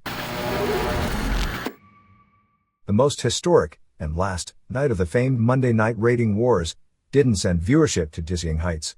While Nitro opened strong based on curiosity and remained strong with a strong and emotional finish, Raw's rating was at an average level. The numbers list Raw at a 4.74 rating, 4.12 first hour, 5.26 second hour, and a 7.3 share. The last Nitro did a 3.01 rating, 3.11 first hour, 2.91 second hour, and a 4.3 share. The total wrestling audience for the night grew significantly out of the news of the WCW sale to 8.5 million from the 7 to 7.5 million of the past few weeks, but all the curiosity viewers tuned to Nitro. There was one major indication of bad news, and that is the finish of Nitro, which was the Raw simulcast, included a promo for the rest of Raw and The Undertaker and Kane vs. Rock and Austin main event. Despite that promo being seen by an additional 4.2 million viewers that normally wouldn't have seen it, the audience Nitro ended with. The second hour of Raw didn't show any increase over that of previous weeks, and the main event of Rock and Austin vs. Undertaker and Kane in the final week before Mania only did a 5.10 rating, one of the lower rated main events of the year. The failure to carry over most of the huge Nitro climax audience to Raw for what should have been more of the biggest angle in history is a bad sign that the WCW fans, many of whom were fans of it because it was an alternative to the WWF, which as good as it has been of late, simply isn't everyone's cup of tea, isn't a great indication for a move 6 to 8 weeks down the line to a new station with a bad time slot. Although the make or break on that in the long run will be the quality of the show. The high point of the show was Foley's return at 5.44, even though it was not plugged ahead of time. The McMahon's interview on both stations drew the largest combined audience, with a 4.38 on Raw and a 3.47 on Nitro, which also marked one of the closest quarter hours in a long time. It was the highest-rated competitive quarter since January 10, 2000 with a 4.08 for what turned out to be the final match of the career of Bret Hart, in a non-match against Kevin Nash, and the highest-rated Nitro since September 11, the last number drawn by Flair when he came back for David's non-wedding. Final head-to-head saw Raw at 3.95, Angle Benoit Angle, to 2.60, Stasiak vs. Bigelow, Page interview, World Champ video clip, Raw at 4.09, Taz vs. Venus, Regal vs. Hollies, to 2.57, Skipper and Romeo vs. Mysterio Jr. and Kidman, Raw at 4.00, interviews with Regal, Edge and Christian and Angle, to 2.98, Flair vs. Sting, before the simulcast. SmackDown on March 22 drew a 4.2 rating and a 7 share for its usual fourth-place finish on the night. Even though the Thursday competition was the easiest it has been over the last 7 weeks, the rating was still well below what the show was averaging at that time. SmackDown took a hit from the high to low fours when Survivor started, which was understandable. With Survivor gone, and this week with Friends and reruns, the show's numbers didn't move upwards. Friends did a 12.0, and actually Millionaire against the second hour did a 12.9. CBS had NCAA basketball, which did a 7.9. The Galavision Lucha Libre show on March 20 drew a 1.3 rating, down largely because the show aired 1 hour earlier due to soccer. IATA poll results. Results of the daily poll on the IATA.com website. New questions will be up every day at approximately 3 p.m. Eastern Time, with the results being announced at the start of the Wrestling Observer Live internet audio show the following day as well as each week here. What did you think of Monday night's, March 19th, wrestling? A. Raw was better 60.0%. B. Nitro was better 13.3%. C. Didn't watch Raw 2.2%. D. Didn't watch Nitro 12.9%. E. Didn't watch Raw or Nitro 11.6%. What did you think of WCW Greed? A. Thumbs up 13.7%. B. Thumbs down 5.1%. C. Thumbs in the middle 10.9%. D. Didn't see the show 70.3%. Who would you rate as the person most responsible for the fall of WCW? A. Eric Bischoff 25.9%. B. Hulk Hogan 21.8%. C. Kevin Nash 13.4%. D. Vince Russo 26.4%. E.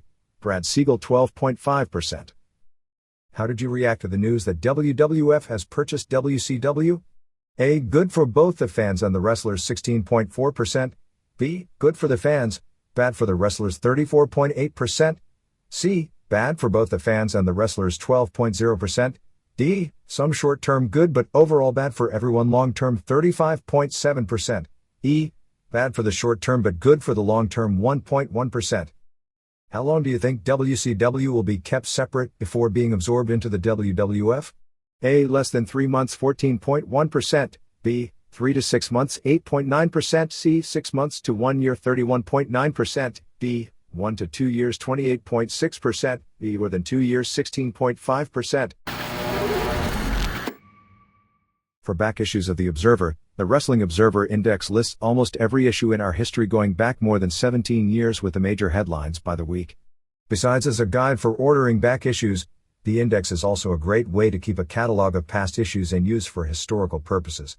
It is available for $15 from Grand Swarage, 151 Hart Avenue, Peterborough, Ontario, K9J5C5 Canada. Virtually every back issue from 1982-91 is available from him at prices listed plus $5 for postage for overseas orders. Most issues from 1992 present are available from us at $4 per issue. If you are ordering back issues from us, please denote back issues on the envelope to ensure the quickest response. All payments to Grant or to us must be made in U.S. funds. We are also working with Powerbomb Publishing, www.powerbomb.com, to have reissues of some of the most popular Wrestling Observer publications of the past.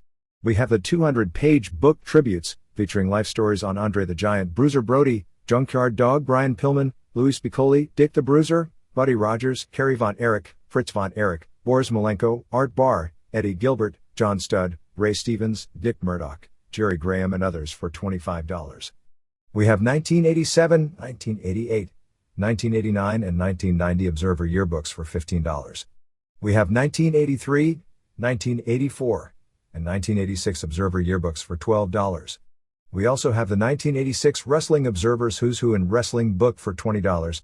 For each order, add $4 for postage and handling within North America, $6 for surface mail worldwide, or $14 for airmail overseas.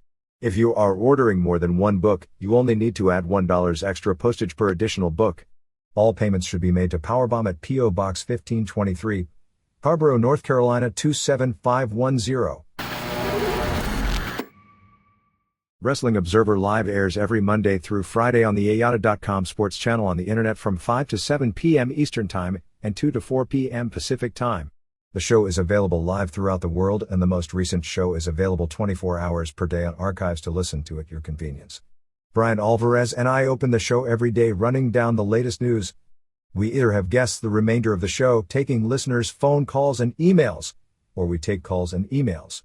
Even if you don't have access to a computer and just want to talk wrestling, you can reach us between those hours within North America at 1-877-392-3299, 1-877-AYATA-99, or from outside North America you can call collect and reverse charges at 1-212-977-1859. You can always email questions for the show 24 hours a day to us at davemeltzer@ayata.com. You can always check the WrestlingObserver.com website for the latest guest information. We're also on almost every Saturday at 5:15 p.m. and Sunday at midnight Eastern on Talk 640 in Toronto for the Wrestling Observer Extra as part of the live audio Wrestling with Jeff Marek and Dan Lavronsky. We also have late breaking news headlines on WrestlingObserver.com, which also includes television reviews and columns written by Brian Alvarez and Alex Merves. Mexico.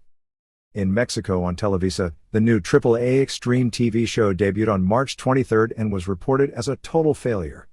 Basically the same stuff they would air on Galavision, except the ring girls wearing skimpier outfits. In the first match, which was the Vipers vs. Payasos vs. Black Family, everyone was missing spots, including slipping off ladders, and the chairs would break the minute anyone picked one up. Said to be too much comedy and bad wrestling, and the show ended with the announcers dancing.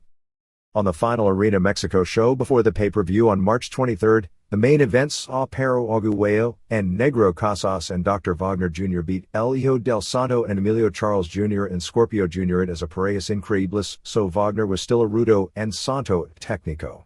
In the second fall, Santo tried to headbutt tackle off the ropes but hit Charles when Wagner moved, and Wagner pinned Charles. Much of the match was focused around Santo and Wagner ripping each other's masks, which is funny since that has nothing to do with the pay-per-view show. Los Hermanos Dinamita, who weren't booked on the show, did the expected run-in attacking Arguello, and then Santo joined them in beating on Arguello. For all the hype of it being Arguello's retirement match next week, they certainly appeared to build up his next feud with Santo. Also on the show, Juventud Guerrera did another no-show, and it appears he's jumped to AAA since he appeared on the AAA show that night in Tijuana, and he's officially off the March 30 pay-per-view. Some notes on the pay-per-view show. Astro Rey Jr. is taking Guerrera's spot, and Fierito will replace Torito in the Minis match. The CMLL Tag Title rematch with Ultimo Guerrero and Rey Bucanero defending against Olympico and Negro Casas takes place on April 1 at Arena Coliseo in Mexico City. The commission ordered this match after a disputed result in a previous title match, but it's been held off for several weeks with Casas touring Japan. Arguello beat Bestia Salvaje on March 25 in what was advertised as his final match ever in Guadalajara. On March 18 in Oaxaca, El Signo won a hair versus mask match over Challenger, who unmasked his 44-year-old local wrestler Jose Antonio Alcantara. Signo then beat the poor guy on March 25 in the same building in a hair versus hair match. AAA holds its annual Rey de Reyes tournament on March 30 in Madero, broken up into 4 groups with the final 4 doing a mini-tournament. Block A has Latin Lover, Oriental, Cibernetico, and Cobarde. B has Hector Garza, Oscar Sevilla, Abismo Negro, and El Texano. C has Perro Arguello Jr., La Parca Jr., Electroshock, and Pirata Morgan. D has Heavy Metal, Blue Demon Jr., Spectro Jr., and Pimpinela Escarlata. To further build up the pay-per-view show, Olympico and Mr. Niebla and Safari again beat Mexican National Trios champs Fuerza Guerrera and El Signo and Blue Panther in 2 straight falls at the March 21 show at Arena Coliseo in Mexico City. They are actually pushing the fact the belts haven't been defended in 5 years. Pantera captured the CMLL welterweight title from Nozawa via forfeit on the same show. Nozawa was unable to wrestle because he was injured on March 15 in Naucalpan. At the March 23 Tijuana show, Juventud Guerrera returned teaming with Hector Garza and Zorro to beat Jerry Estrada and Headhunter I and a Highlander in the main event. Guerrera subbed for no showing Essa Rios. AAA runs there again on March 30 with Oriental vs. Führer in a mask vs. mask match and Venom Black vs. King Azteca in a hair vs. hair match, both stemming from mid-card angles this past Friday. March 26 in Nuevo Laredo was headlined by La Parca defending some sort of a title in a three-way against Bestia Salvaje and Dandy. Villano 5 should be back in a few weeks. Super Calo teamed with brothers Alan and Chris Stone for the first time in Monterrey on March 25 against Damien and Violencia and Tigre Canadiense, Mike Lazansky. Puerto Rico. Chiqui Star and Victor the Bodyguard won the IWA tag titles on March 23 in Arecibo before 500 fans. The former champs were Apollo and Miguel Perez, but Perez wasn't there, so Apollo lost a handicap match. Apollo refused both Shane and TNT when they offered to be his partner. With WCW folding, the wrestlers that were going to appear in WWC in April aren't coming nor were announced on the weekend television. They are attempting to still bring in Conan for mid-April, Kurt Hennig and Mark and Rena Mero. Chris Romero hasn't come to WWC and at this point doesn't look like he'll be coming. WWC star Invader I turned 55 last week. It is so amazing on so many levels, and age isn't one of them, that he is still in the business and still a top babyface in the company.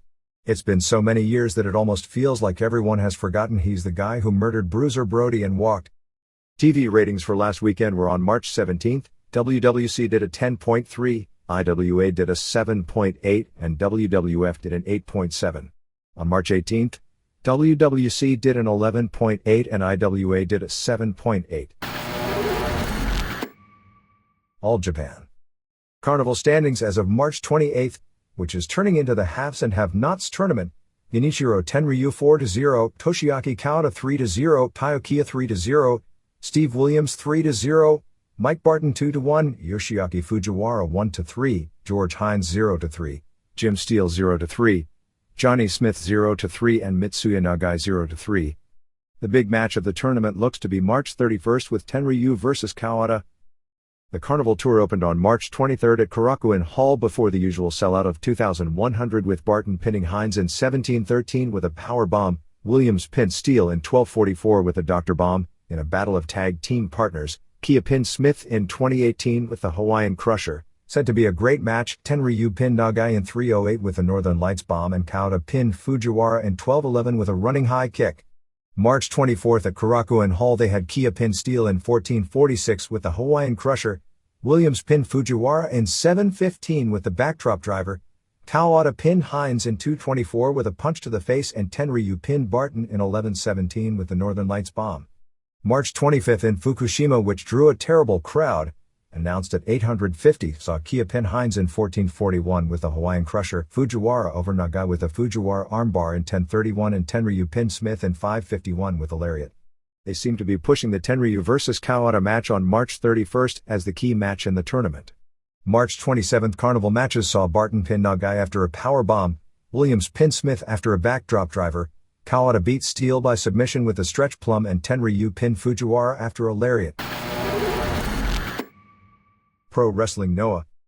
They shot a big angle to heat up the first TV show, which is taped April 1 and airs on April 6 with Jun Akiyama vs. Takao Mori as the main event. In a trios match on March 24, Amori axe-bombered Akiyama into the ring post and gave him a second axe-bomber and threw him into the crowd, where he hit his head on a chair. Akiyama sold it as a total knockout and laid there for 3 minutes motionless, before he was carried out with an ice pack on his head. He actually did a comeback later in the match, but Amori and Takayama laid him out again and they did a hospital angle after the match. However, because of the lack of main event talent depth, Akiyama was still brought back for the show the next night in Kyoto rather than selling the angle. Kenta Kobashi was released from the hospital after his latest surgery on his right knee and is starting rehab.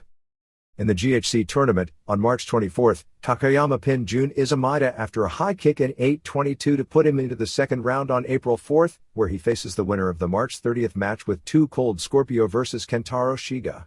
On March 25, Vader pinned Akira Tao with a splash in 10:40 of what was reported as a good match, which puts Vader against either Tamon Honda or Daisuke Ikeda on April 6.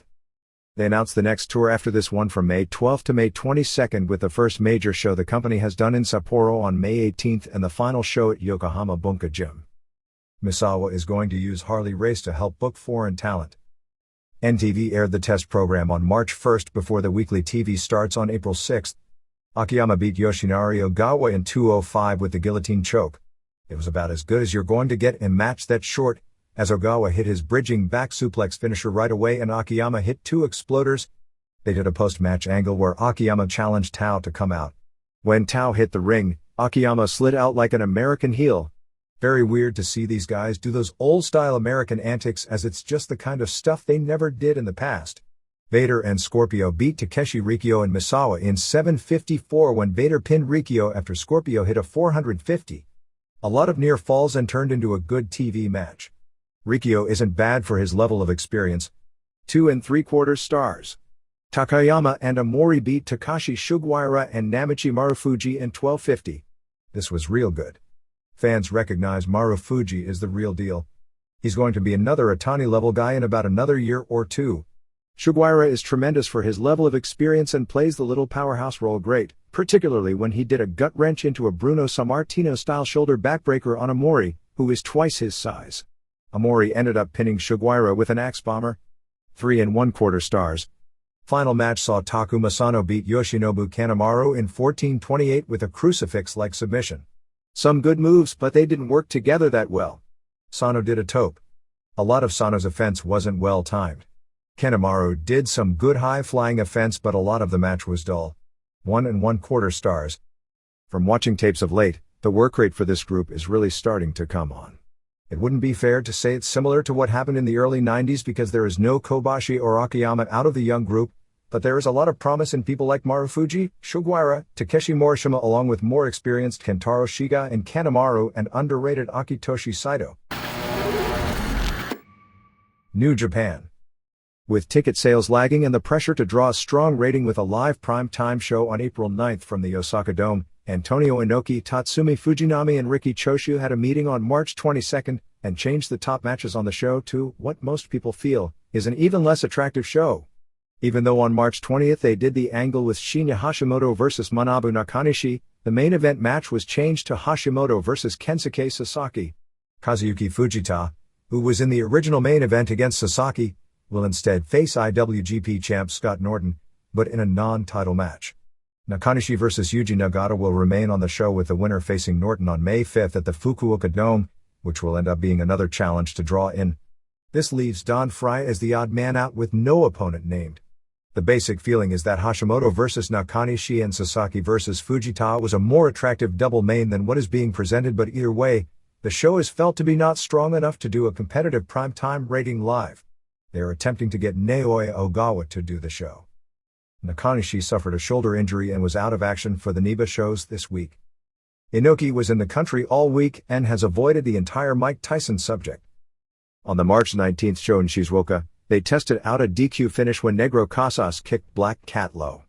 Needless to say, the experiment put more heat on the promotion than it did on Casas.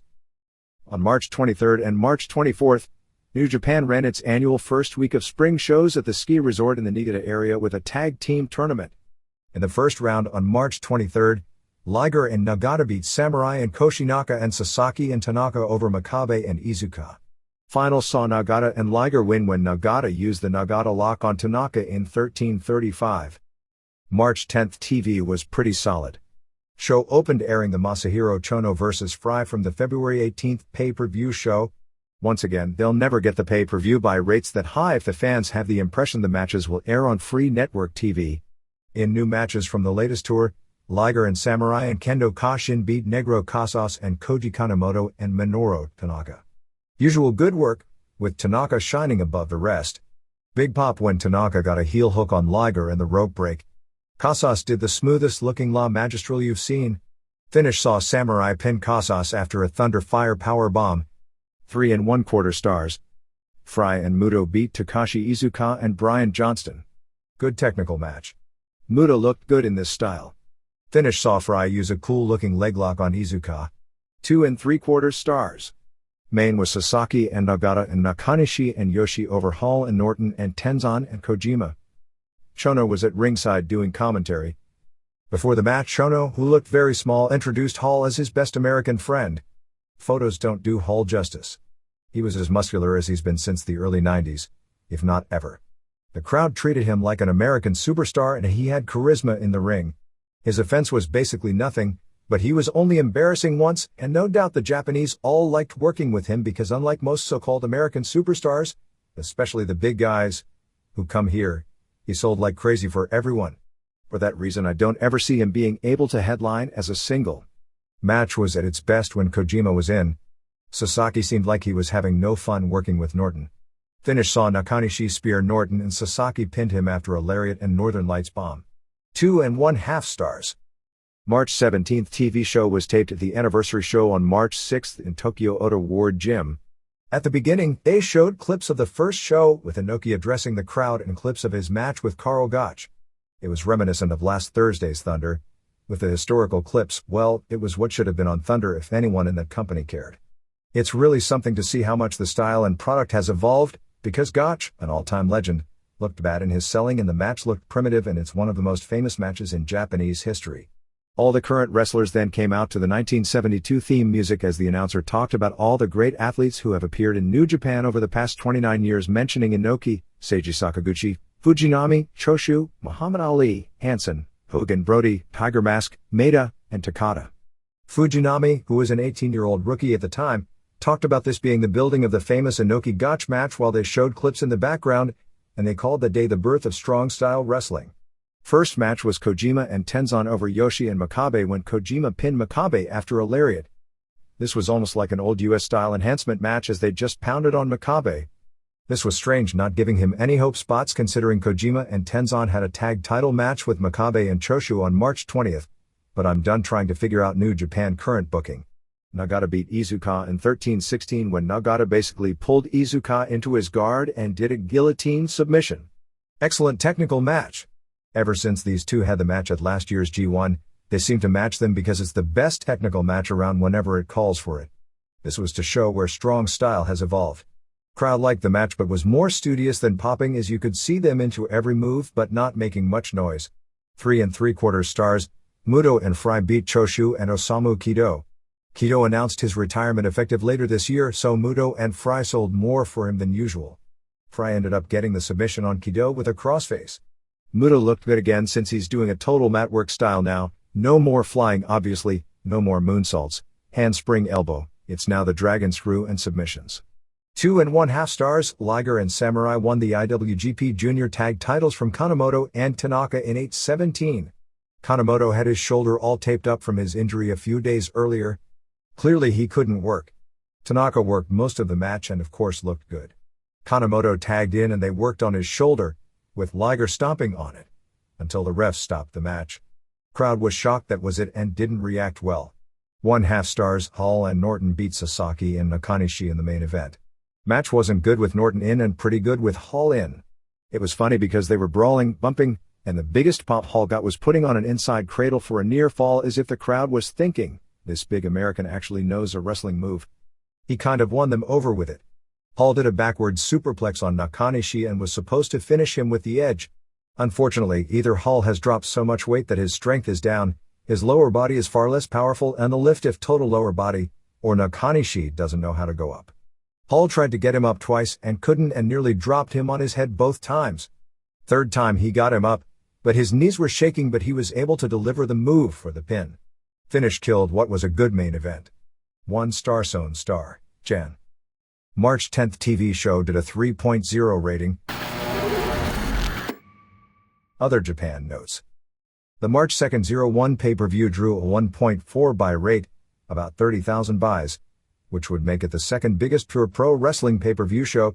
The Pride shows have done better, trailing only the Choshu vs. Onita record setter from last year. Masato Tanaka and Gedo and Jado showed up on March 25th for Big Japan Pro Wrestling at Korakuen Hall, winning a trios match. Rings announced for now it would be dividing things up into 2 separate weight divisions, with the break-off point being 198 pounds. The next Rings shows will be April 20th at the Tokyo Yoyogi Gym and June 15th at Yokohama Bunka Gym. There is talk of FMW reuniting with its founder, Atsushi Onita, for a singles match with Kentaro Kanemura for its May 5 Kawasaki Stadium show. Hayabusa returns on that show in an electric dynamite match with Tetsuhiro Kuroda. Mr. Gannosuke will also return on that show. Kyoko Inoue won both the NWA Pacific Women's title and Leo Ladies title from Mima Shimoda on March 25 in Tokyo with her Niagara Driver finisher and will make her first defense against Takako Inoue. Here and there. AAA on its TV show this weekend announced an April 20th show at the Cox Arena in San Diego and April 21st at the Olympic Auditorium in Los Angeles. Even when AAA drew huge business in Los Angeles during its heyday, it never drew well in San Diego, which has traditionally always been a weak city for wrestling even with Wrestling Mad Tijuana right across the border. AAA returned to the U.S. with a March 23rd show in Dallas at the Bronco Bowl drawing a near sellout of 3,000 fans, which is a hell of a lot more than WCW could have drawn in that market. Super hot crowd. They announced they would return in May.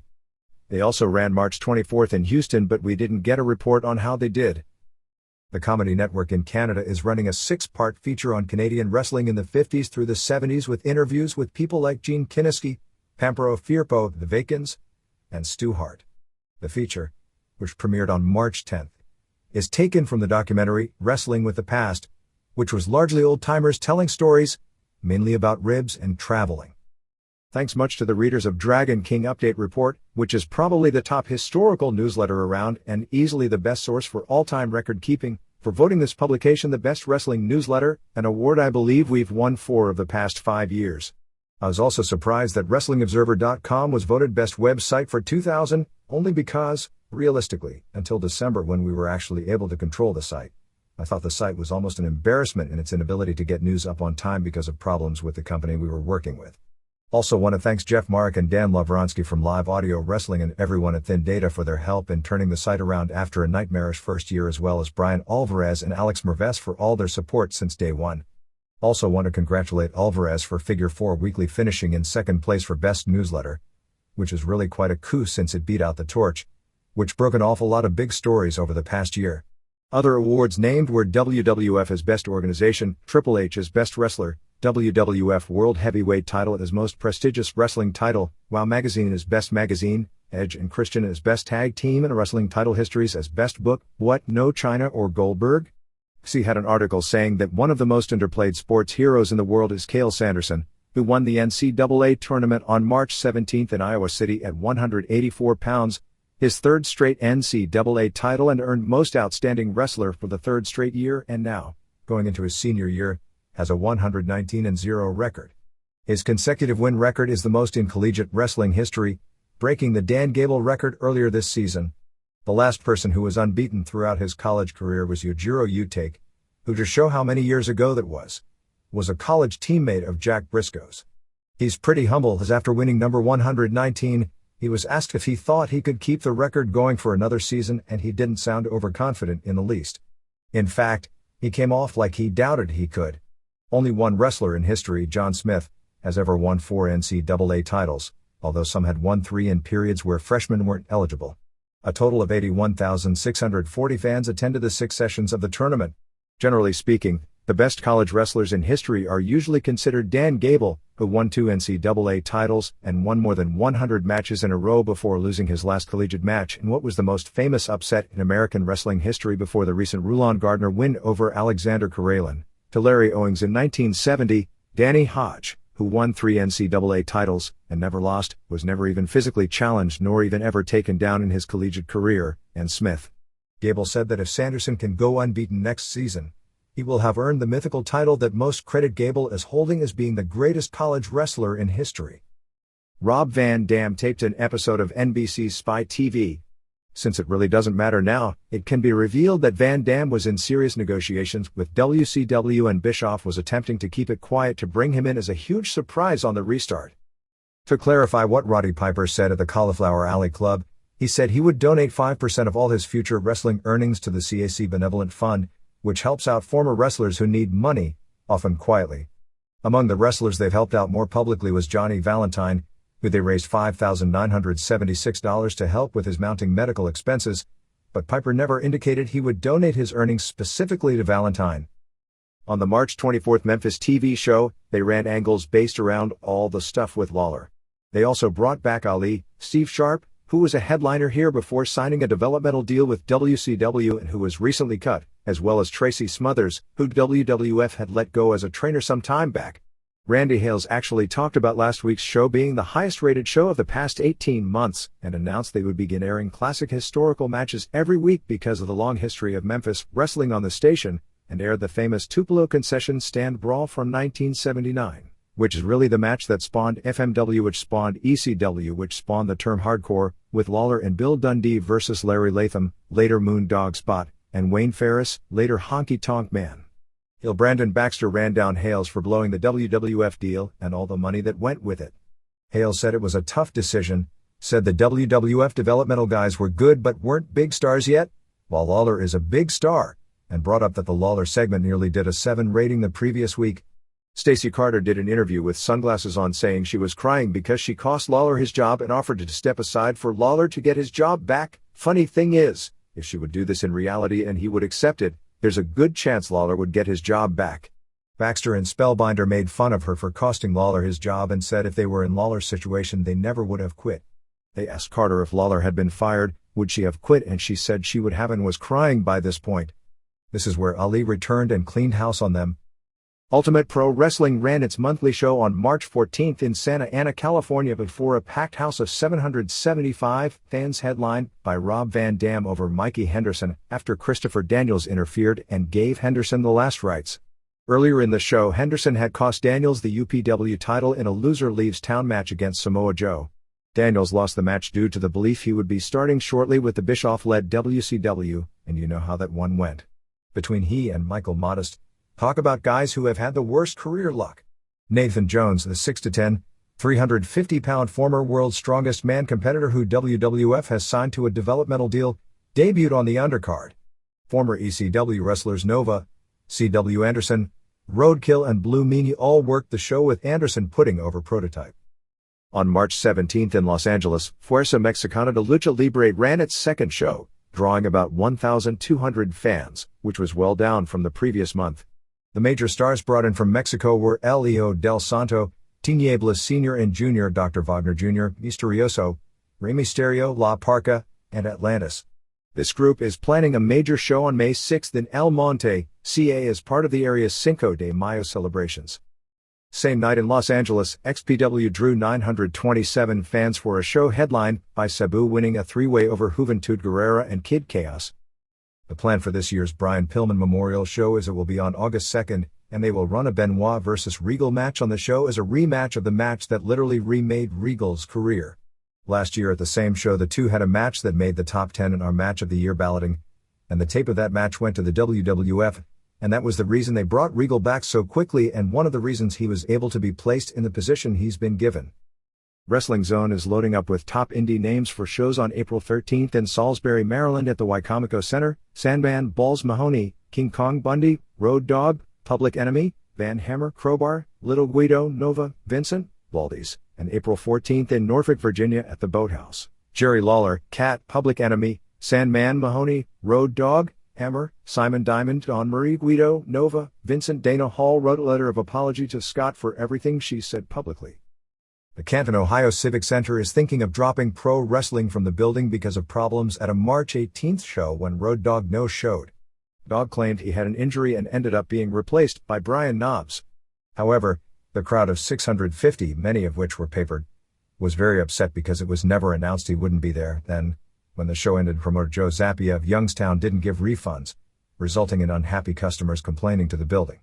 It was the first show in the building in more than 1 year, and a headliner no-showed that one, but Zappia offered a free ticket to the next show, which took place 14 months later as it turned out, to quell problems at the time. I've watched some of the demo tape and pilot episode for Matrats.com, which is a bunch of young guys wrestling with an audience consisting of teenage women actress/dancer types. The show is clearly designed for a teenage and kids audience, and the aim with the guys being pushed as Backstreet Boys look seems to be more girl-oriented in appeal. That may not be the right approach because successful wrestling has always had men as its base. Not that at times certain wrestlers didn't draw women, but I've never been to a show in a period where women was the majority of the audience. Just a vocal enthusiastic minority when the right guy at the right time was on top, like Kerry Von Erich in his prime. Having said all that, You can't help but be impressed with what you see. It's basic all high spot wrestling, but you do see stuff that you'd have to have a fervent imagination just to come up with, let alone actually perform. As you can imagine, there isn't a lot of selling or psychology. Ted Annis, who wrestles as Teddy Hart, Brett and Owen's nephew, is the star of the show, which includes many of the guys he trained with, Harry Smith, who wrestled as the Bulldog, Davy's son, and a lot of very young indie guys from Western Canada and the Pacific Northwest. The production of the show was first-rate as well. Mauro Ranallo, who did the Stampede Wrestling announcing in its most recent incarnation, is excellent in calling the action. Probably better than anyone except Jim Ross. My favorite line, which is one of those inside deals that really means nothing, was when someone did a Russian leg sweep. He said it was a more popularized by Vladimir Armstrongoff, the legendary wrestler from Soviet Georgia. Among the innovations they do is the launch pad, which is a platform on the ring posts, so they actually do flying moves and superplexes from a greater height than the top rope. One guy even did a 540, not a 450, ending in a senton. Another guy did a moonsault off a balcony. Mandalay Sports is involved with this company. Jason Hervey and Eric Bischoff were in Calgary over the past week to view a taping. After good reports of Hall's behavior in Japan, well, the March 23rd show in Sanford, Florida, where Hall headlined against John Cena before a sellout of about 550 fans with Nash appearing with Hall, did not come off so good. The main event only went 3 minutes and was called terrible. Mark Merrow also worked the undercard. A group called Ultimate Women's Wrestling held auditions on March 11th in Toronto for what they claimed was a pay-per-view wrestling show. They tested the women on intelligence. I wonder if the first question was, do you believe you're actually going to ever appear on a profitable pay-per-view show? As well as athletic ability. The group says they will differentiate themselves from other women's wrestling shows by emphasizing the intelligence and talent of the women instead of playing them up as stupid, and there will be less emphasis on beauty, playing to the idea there is an audience that wants to see women do pro wrestling and not simply a T&A show. Instead of arenas, plans are for shows to be held in non-traditional places such as the beach or the forest. They want to have the women ready for a first show by May. Good luck. Blast from the Past Department. Hacksaw Butch Reed, now 48 and a top star in the mid-80s with Bill Watts Mid-South Wrestling, worked an indie show on March 18th in Versailles, Missouri for Harley Race's World League Wrestling. Race, 58, has been talking about making a comeback, which is kind of sad because he wrestled one of the hardest styles of anyone of his era and suffered all the expected injuries later in life from it. Leigh Thatcher appeared on To Tell the Truth as they tried to guess who was a pro wrestling trainer. All three panelists picked him correctly. Randy Savage appeared on MTV's Cancun Court with David Spade. Terry Funk worked a show on March 23rd in Reseda, California for Fred and Ray, which drew a sad turnout of 150. MMA. The UFC is taking a major risk in its quest to become a major force, as after the May 4th show, the follow-up pay-per-view will be June 29th at the Continental Airlines Arena in East Rutherford, New Jersey. The plan right now is for Tito Ortiz to headline. With Sakuraba and Frank Shamrock both off the boards due to injuries, that would leave possible contenders such as Kevin Randleman, maybe too soon since he's fighting on May 4th, Vitor Belfort or Guy Mesger. Aside from the size of the arena, which would hold close to 19,000, the all-time UFC record crowd is about 10,000 at Cobo Arena in Detroit for the second less than classic Ken Shamrock vs. Dan Severn match. It is the New York market, which is the mainstream media capital. If they put on a good show with no major injuries and the media is fair with them, which is a combination of a little luck and totally unlikely, it could open the doors to New York, where UFC is illegal, and the New York-based major cable companies. It's also not the time or the place for bad luck. The major political problems that plagued UFC really started when Extreme Fighting scheduled a show in New York City, and the New York Times went crazy with articles and even a major editorial decrying the politicians who voted to legalize it, and it resulted in the legislature passing an emergency bill to ban UFC and virtually every legislator who voted to pass the law legalizing it, because of the power of the paper, reversed their field and voted to then pass the law to ban it. The March 17th K1 show drew a 12.7 rating, which is way down from what the product usually does. WCW. The last Nitro on March 26th in Panama City, Florida was apropos on many levels. The crowd was about 1,000 because of a screw-up. The original plan was to make it a free show, but about a week before the event, they decided it would be better to sell tickets. Then, when nobody bought tickets, they had a sad crowd. The show opened with Vince and a Raw set, announcing he had bought the competition. Hudson opened and immediately said it was the last show. Flair came out and did a great interview, back as a babyface, talking about Steamboat, Briscoe, race, Funk in the same sentence with Sting and Bagwell. Said WCW was always equal to the WWF. It got really strange, but I guess this was the night for it, mentioning Vince's father voting for him in the election to be world champion in 1981. He talked about being on the road 40 straight days. If Flair had done an interview this good every week, they'd still be in business. He challenged Sting for the final match on the last show. He said he wanted to wrestle his greatest opponent, and for a split second I thought they talked Steamboat into coming out. Steamboat has said he'd like to do one last match with Flair.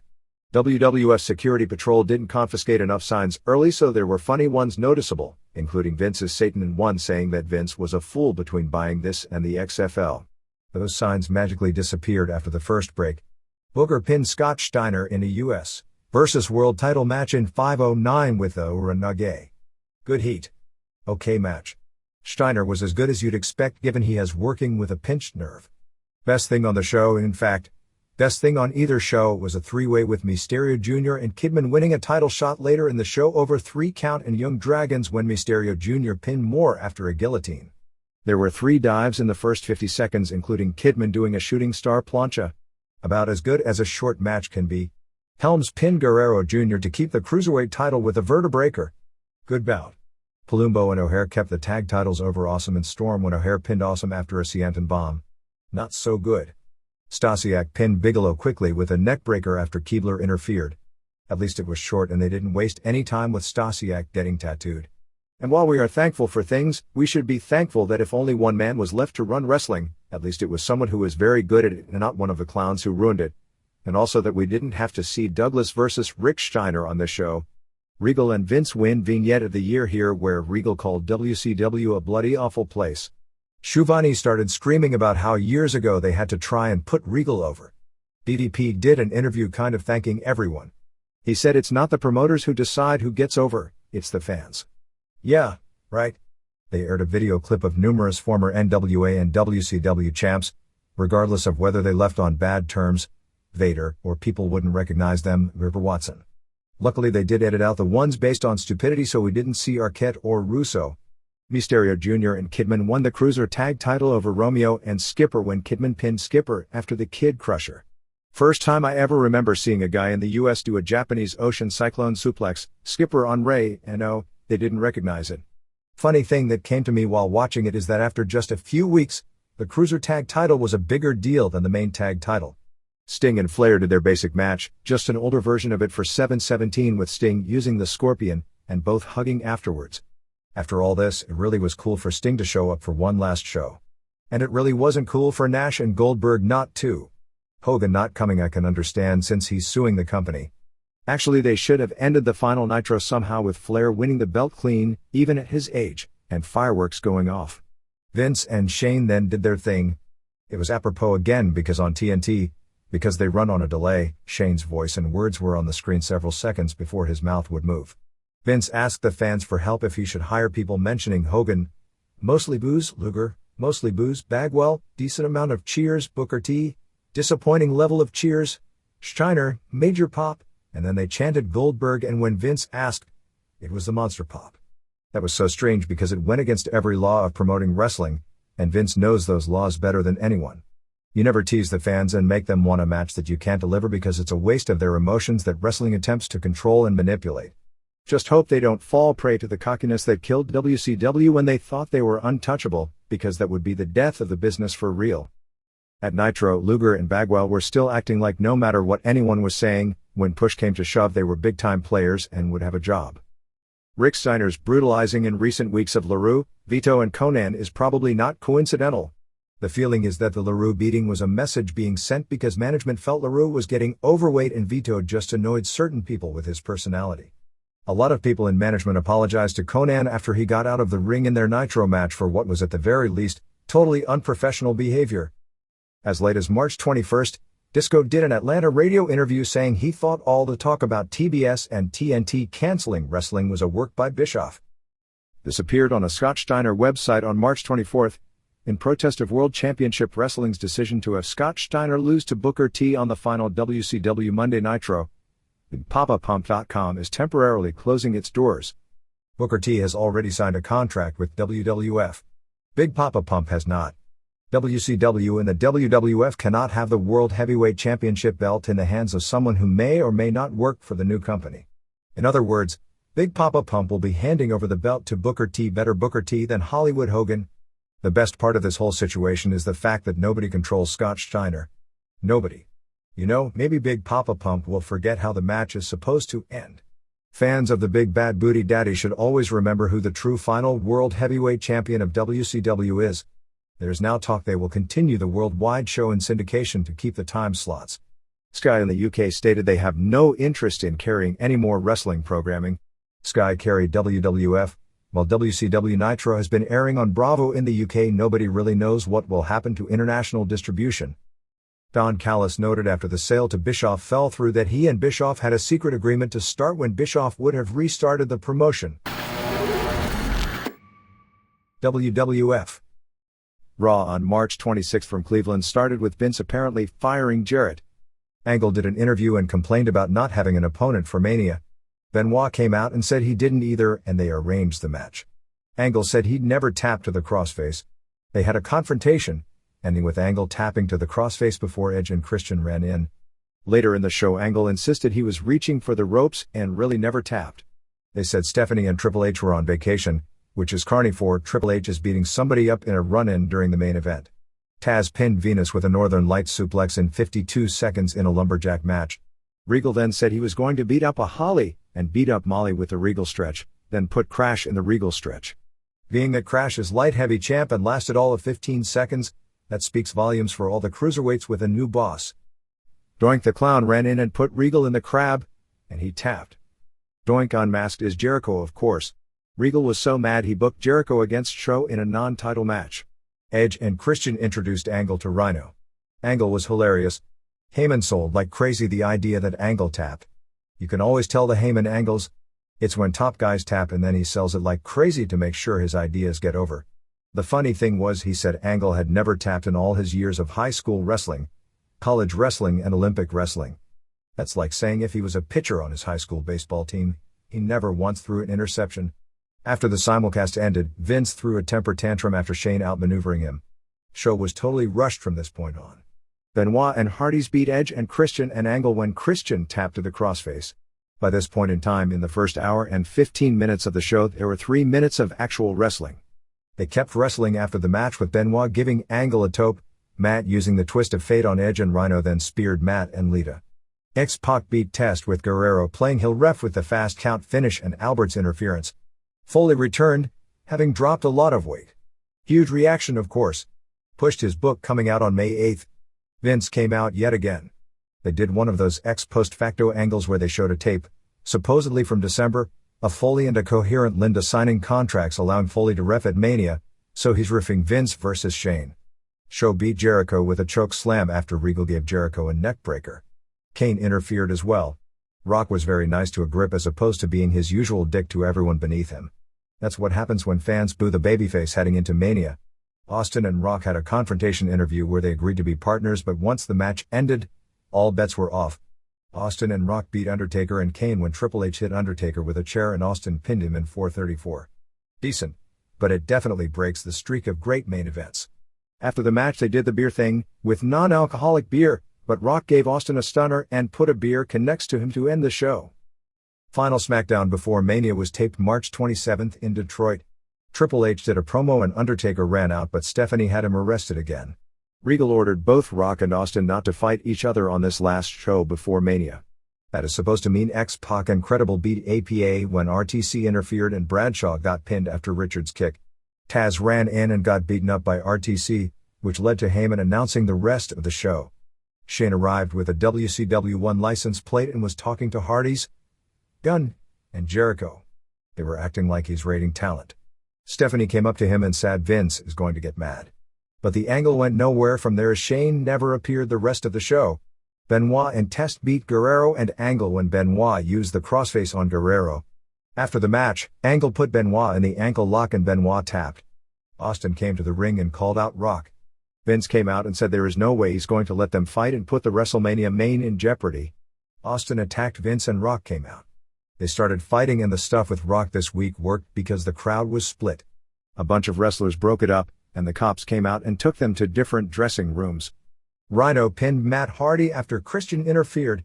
Edge and Christian, Hardys and Dudleys all got involved in a brawl with tables and a ladder. Dudleys ended giving Rhino the 3D through the table.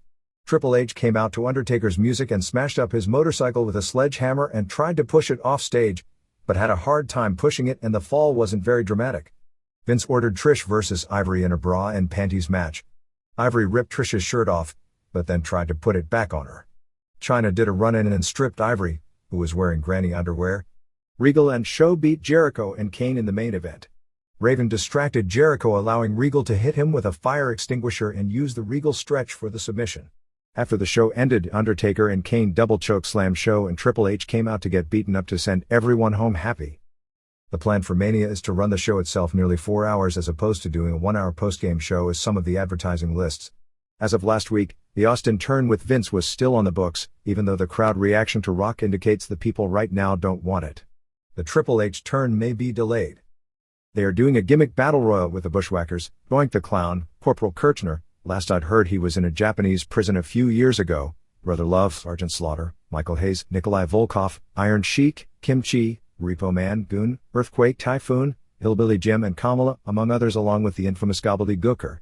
Since he came out dressed as a chicken last year, it seems everyone expects the Gooker to be unmasked, if that's the right term, as Pete Rose, making his annual appearance. There were a lot of mad wrestlers when word got out that about a dozen of the full-time regulars wouldn't be at Mania, thus thinking they aren't going to share in the biggest payoff of the year, even more so because they are bringing in the aforementioned guys who will share in that payoff. Don't have much in the way of details since it happened late Tuesday, but it appears there are problems with Michaels again. Michaels and Lynn were both backstage at Raw and SmackDown. Michaels was originally scheduled for Raw as of the weekend to do an angle, but due to so much going on the show, his angle was cut by the afternoon of the show and scheduled for SmackDown. Then it was cut from SmackDown, the last show before Mania, and he stormed out of the building. Some SmackDown notes. A correction from last week's report. It was Regal, and not Jericho, who was pinned by Raven in his office after getting hit with some sort of household item. During the lengthy, in fact way too long, Austin Rock segment, they turned the live crowd noise off. The six-man with Edge and Christian and Rhino vs. Spike and Dudley's along with the main event were the best things on the show. Spike in particular did a great job in his role playing the underdog, pulling out good moves. The chair shots by Edge to everyone's head were a little on the sick side. Seems like they've renamed the acid drop by Spike, which is an LSD drug reference from the 60s, do simply a bulldog-like maneuver. In addition, X-Pac and Credible are no longer doing crotch chops. They went off the air with Angle holding the ankle lock on Rock before Austin did his run-in, because when Austin did, the crowd was heavily pro-Austin. That angle in large part I bet was a Patterson deal, because I remember as a kid the angle where Don Morocco turned heel for the first time in his career when some heels were double-teaming Patterson. Morocco, who was the number 2 face at the time, just watched from outside the ring but wouldn't help. While it does make sense based on what we figure will happen at Mania barring change in plans, the basic idea for Vince to take the bump on the show for Rock was because they were desperate for a huge face pop for Rock after the arena problems. McMahon did 2 major radio interviews on March 22, on Howard Stern in the morning and the Mike and the Mad Dog on WFAN in the afternoon. Stern brought up a bunch of sexual stuff and proposed an idea for the XFL that the players and cheerleaders live in the same place, and if their team loses a game, they are eliminated from the league, and that the games should be taped and edited later. Vince said he thought it was a good idea even though it on the surface sounds totally stupid. Vince said that when he passes the business on, it'll be to Stephanie, Shane and Marissa, Shane's wife who has done some on-air work as Marissa Mazzola. Survivor Series came up and McMahon called Hart a great performer, but they had a difference of opinion and Brett didn't want to drop the belt the right way, so Vince said he screwed him in the ring. Stern applauded Vince for taking a stand against the PTC, which also tried to get a sponsor boycott of Stern with far less success. Vince on both shows indicated he regretted his behavior with Costas. On the latter show he said he was disappointed he let his emotions get the better of him with Costas. Kept pushing that the XFL will be there long term. Tried to excuse the low ratings with the young demographic being out on Saturday night argument. Insert the weekly what about Sunday night question. Said using Ventura was a mistake. He said ripping the NFL was an idea to get publicity, but it backfired because the level of play early in the season wasn't good. The hosts, who didn't know wrestling but did know football, said the level of play in the league still wasn't good. Said if NBC dumps them from primetime he'd love to go to Saturday afternoon, but pointed out with golf and NBA that wasn't likely. Vince said that the pregame show, which on Coastas he tried to act like didn't exist, was a big mistake. The host talked about the negative public image of McMahon, and McMahon said only one reporter has a problem with him and mentioned Mushnick. Mushnick later called in, which we'll get to, and rattled off a few names of other reporters who did, including George Will, and McMahon proceeded to make fun of Will. They talked about the Owen Hart death. McMahon acted as if he was glad to pay the settlement because he wanted to do the right thing by the family, which is rather humorous since I'm not sure breaking up the family, which he didn't do, they did to themselves, but that's because they were split between the ones who wanted to kiss his ass for future employment or stardom for them or their spouses, the group that wanted to be neutral, and the group that was predisposed not to like McMahon in the first place, so not entirely blaming him, he was a cause. McMahon said Turner's group still does it on a weekly basis, mentioning Sting does the same stunt. Sting always had a secondary safety mechanism, which Hart didn't, and has only done it a few times over the past 2 years, and that Tinker Bell does it 3 times a day, although I'd presume Tinker has a safety mechanism as well. The host kind of defended McMahon in that it was a fluke, saying it's okay if someone is trained to do it, and McMahon said Hart had done it many times before, once or twice, and the host didn't know one of the key points was that Hart wasn't trained for the stunt. Vince mentioned the bungee jumper who died training for a Super Bowl as a defense. He also said that nobody in the crowd at Kemper Arena Live that night saw Hart fall or knew that he died while they were in the building, since the lights were out when he fell and the crowd only saw him on the ground and didn't know what was going on. That's clearly not the case. Mushnick ended up calling. If you were to read point by point, Mushnick comes out okay, but listening to it, if McMahon because of his demeanor buried himself on Coastas, Mushnick did the same and worse here. Unless you hear it, you can't do it justice other than he threw so much out so fast and made things so personal that McMahon basically just had to sit back, and Mushnick's delivery buried himself and his points. They first talked about McMahon's usage of steroids, with Mushnick actually attempting and nearly trapping McMahon by asking if he still used them, which of course he denied. It's the rule of everyone in wrestling, no matter how, in some cases, ridiculous it is and how lacking in credibility it comes across, to always deny current use but admit to use when you were younger, and then asked if when he used them they were legal. McMahon said he did, and then Mushnick asked why Dr. George Zawarian, who supplied them to McMahon, went to jail for several years if they were legal. They went back and forth on semantics of the word legal, because technically McMahon received them illegally from Zawarian, but by accepting them and using them, McMahon, under the law as it was at that specific time, was doing nothing illegal, although it would be illegal today, which is why wrestlers always deny usage after 1991. McMahon said the government had a law that was so screwed up. The predatory homosexual stuff was brought up and McMahon denied any of it happened and pointed out no charges were ever brought, which he tried to use as proof nothing ever happened. Mushnick asked him if charges being brought or not, if it happened with Mel Phillips, and McMahon denied it. Mushnick said McMahon told him himself specifically he knew about it in a conversation and had warned Phillips not to continue but kept him employed. Mushnick asked McMahon if he had ever suspended Phillips and McMahon wouldn't answer, and luckily Mushnick was off to another point before anyone recognized McMahon didn't answer. The hosts asked Mushnick if there was anything current he wanted to talk about, and Mushnick brought up a story from 4 years ago when his daughter came home from school upset about being called a bitch and a hoe and people yelling suck it at her. Mushnick came off bad because he was coming off like it was a personal vendetta. McMahon's response was, since Mushnick talked about kids wearing suck it t-shirts, that they haven't marketed that shirt in 3 years. Mushnick brought up the parents have to monitor what kids are watching, but that all kids, even if their parents monitor, have to live with kids whose parents don't, and brought up McMahon's own childhood, where his parents likely didn't monitor what he was watching on television because of the nature of the home he came from. McMahon started talking about freedom of expression and First Amendment, and Mushnick brought up McMahon believes in it for him, but not for others. True in that the confiscation of negative rock signs at the arenas contradict any claim of being a champion of freedom of expression. McMahon said he sued Mushnick because he was lying and said that nothing Mushnick wrote about the WWF has ever resulted in anyone being put behind bars. After Mushnick left, the hosts asked about Phillips and Terry Garvin, whose name was also mentioned in the speaking about pedophilia. McMahon said the two weren't with the company because they had moved on, and mentioned that Garvin was dead. The actual facts of the story, which in many ways, both directly and indirectly resulted in a huge business drop for the WWF during that time period, was that McMahon, in early 1992, immediately when the story broke, settled out of court with Tom Cole, who brought the civil charges against the company for the alleged pedophilia while he was between the ages of 13 and 19. A day or two before the settlement, which McMahon tried to keep a secret because he went on Larry King saying he had no idea what the story was except what he'd read in newspapers, while at the same time the company was negotiating the settlement. Garvin, Phillips and Pat Patterson resigned. In the settlement with Cole, it specifically stated that Garvin and Phillips would never work for the company again.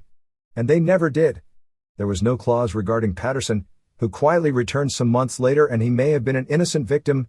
McMahon at the time claimed he was but didn't defend the other two, and the main claim against Patterson from former announcer Murray Hodgson in hindsight appeared to be a con job, if his leaving in the first place wasn't anything more than a ruse to quell bad publicity. No legal charges were ever filed against anyone. When the grand jury started investigating those specific charges, the statute of limitations had expired. McMahon sued both Mushnick and Geraldo Rivera, who both did stories on the Cole case, attempting to use Cole, who by this time was back working for the WWF after the settlement, as a key witness against them. Cole was critical of Rivera, and still is to this day, but always defended Mushnick.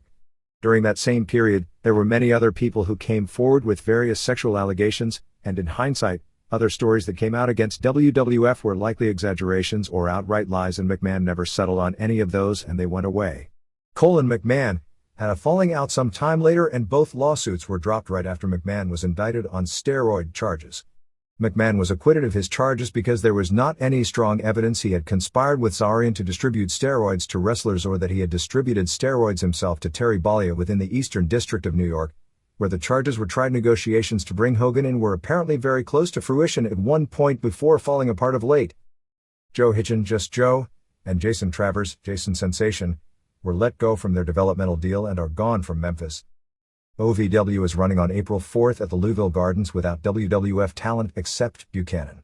Show has Buchanan versus Leviathan, Flash versus Rico Constantino versus Nick Dinsmore for the OVW title, Constantino defending Brock Lesnar, and Shelton Benjamin defending the tag titles against Disciples of Sin, Damian and Payne. Trailer Park Trash versus Mark Henry, and a loser has to wave a white flag match, and the pro debut of Eric Angle, Kurt's older brother, teaming with Ron Waterman versus Mr. Black and Rob Conway.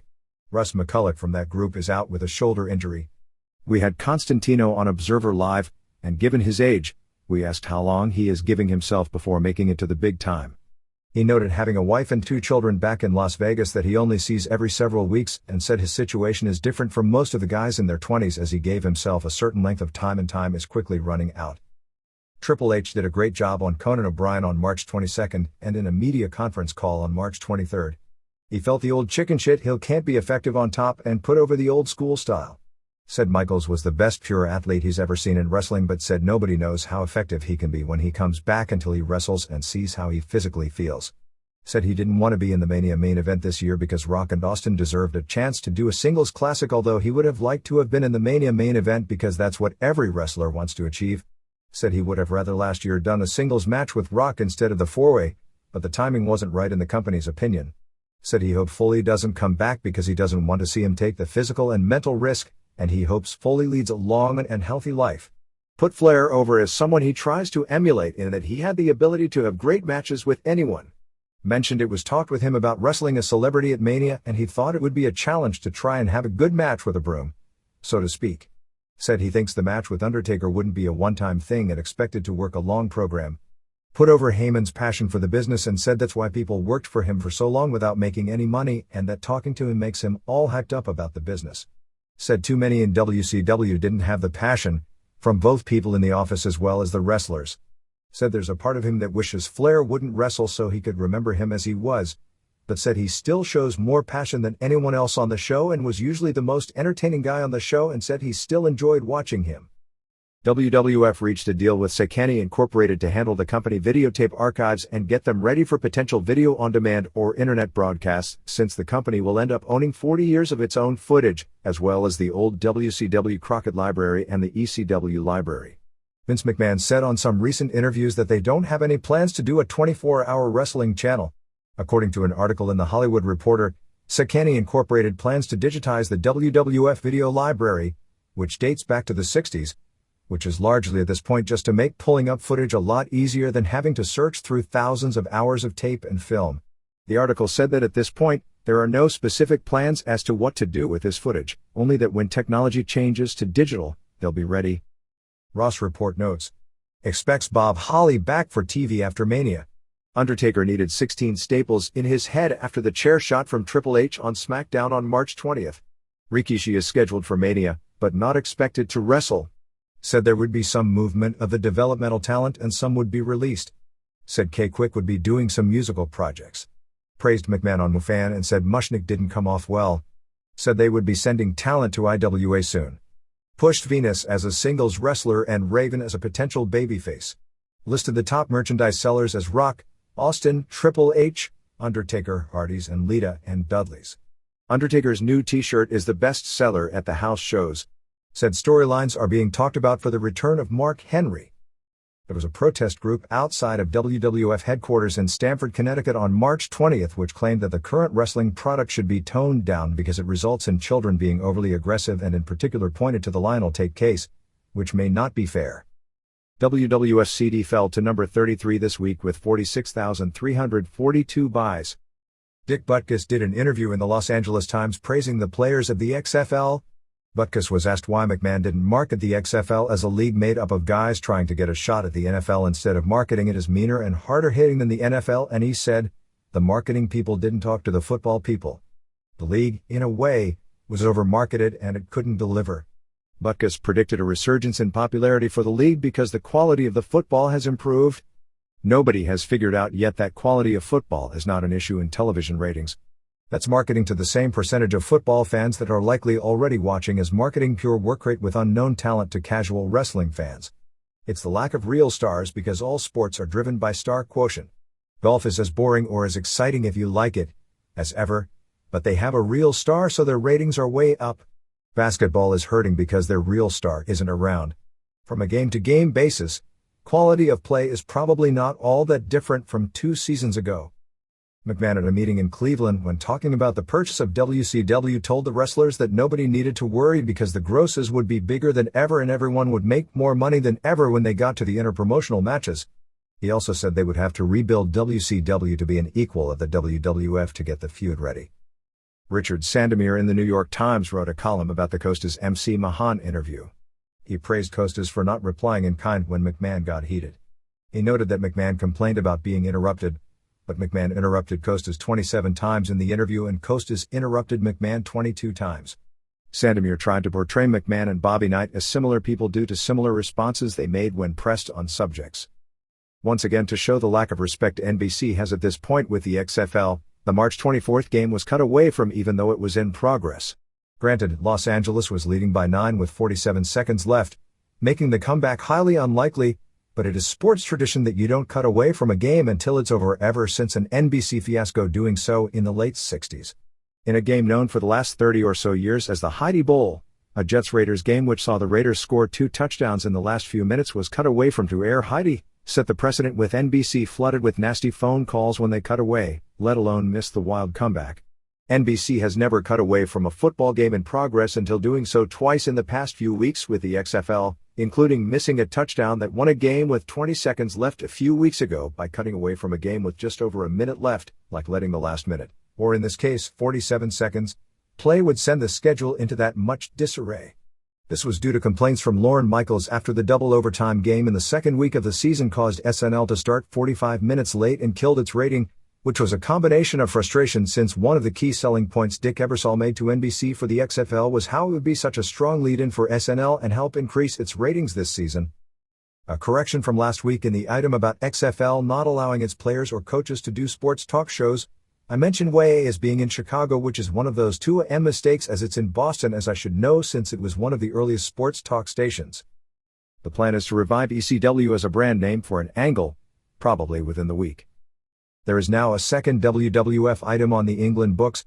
Besides who will be champion on December 31st, there is a very tough over/under on Mania on whether or not the show will do 825,000 or more buys. Last year's Mania did 824,000 buys. This year's show has stronger main events and a better lineup, however, that is partially offset by the fact the business itself is on a serious downslide. Regal was in Australia last weekend doing promotions and was interviewed on Fox Sports. Regal was said to have been brutally honest, making it the best TV interview with a wrestler seen in Australia in recent memory. Among the highlights was Regal saying he had never heard the term technical wrestling until he came to the United States. He said Dynamite Kid was one of his idols, but his backstage pranks would never be tolerated in the business today. He said Triple H is the best heel in wrestling and Benoit was the best pro wrestler in the world. He buried Bagwell all weekend, and said WWF buying WCW could be a positive for the industry because it would clean out a lot of the rubbish in wrestling, specifically mentioning Luger and Bagwell. He said WCW has had poor production and WWF buying the company would create more jobs for the right people in the industry and fans would get to see two strong promotions instead of one. He also mentioned that Limp Bizkit would play Undertaker's theme and Motorhead would play Triple H's theme at Mania. Ross and Heyman will be doing the announcing at Mania. UK ratings for the week ending March 18th saw Raw at 280,000 viewers, well down from the usual 400,000 plus, SmackDown at 170,000 and Nitro at 50,000. WrestleMania airs live on Sky Sports 1 starting at 1 a.m. SmackDown on March 20th in Providence, Rhode Island drew a sellout 9,656 paying $302,870. March 24th house show in Madison Square Garden drew a sellout of 19,488 fans, which was 17,311 paying $541,401. March 25th was a split crew, with Baltimore drawing a near sellout of 11,013 paying $347,222 and Worcester, Massachusetts drawing 8,380 paying $302,401. Raw on March 26th drew a sellout 15,566 paying $518,980 to the Gund Arena in Cleveland. Arena merchandise for the week was $462,011 or $7.46 per head.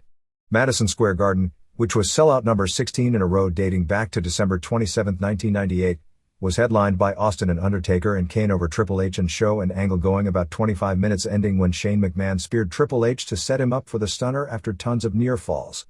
Report his match was good, except Undertaker and Show took it down, particularly against each other. March 25th in Worcester, Massachusetts was headlined by Austin pinning Triple H after a stunner in a match with the ref bumps and all. March 25th in Baltimore was Undertaker and Kane over Angle and Show in a lackluster main event.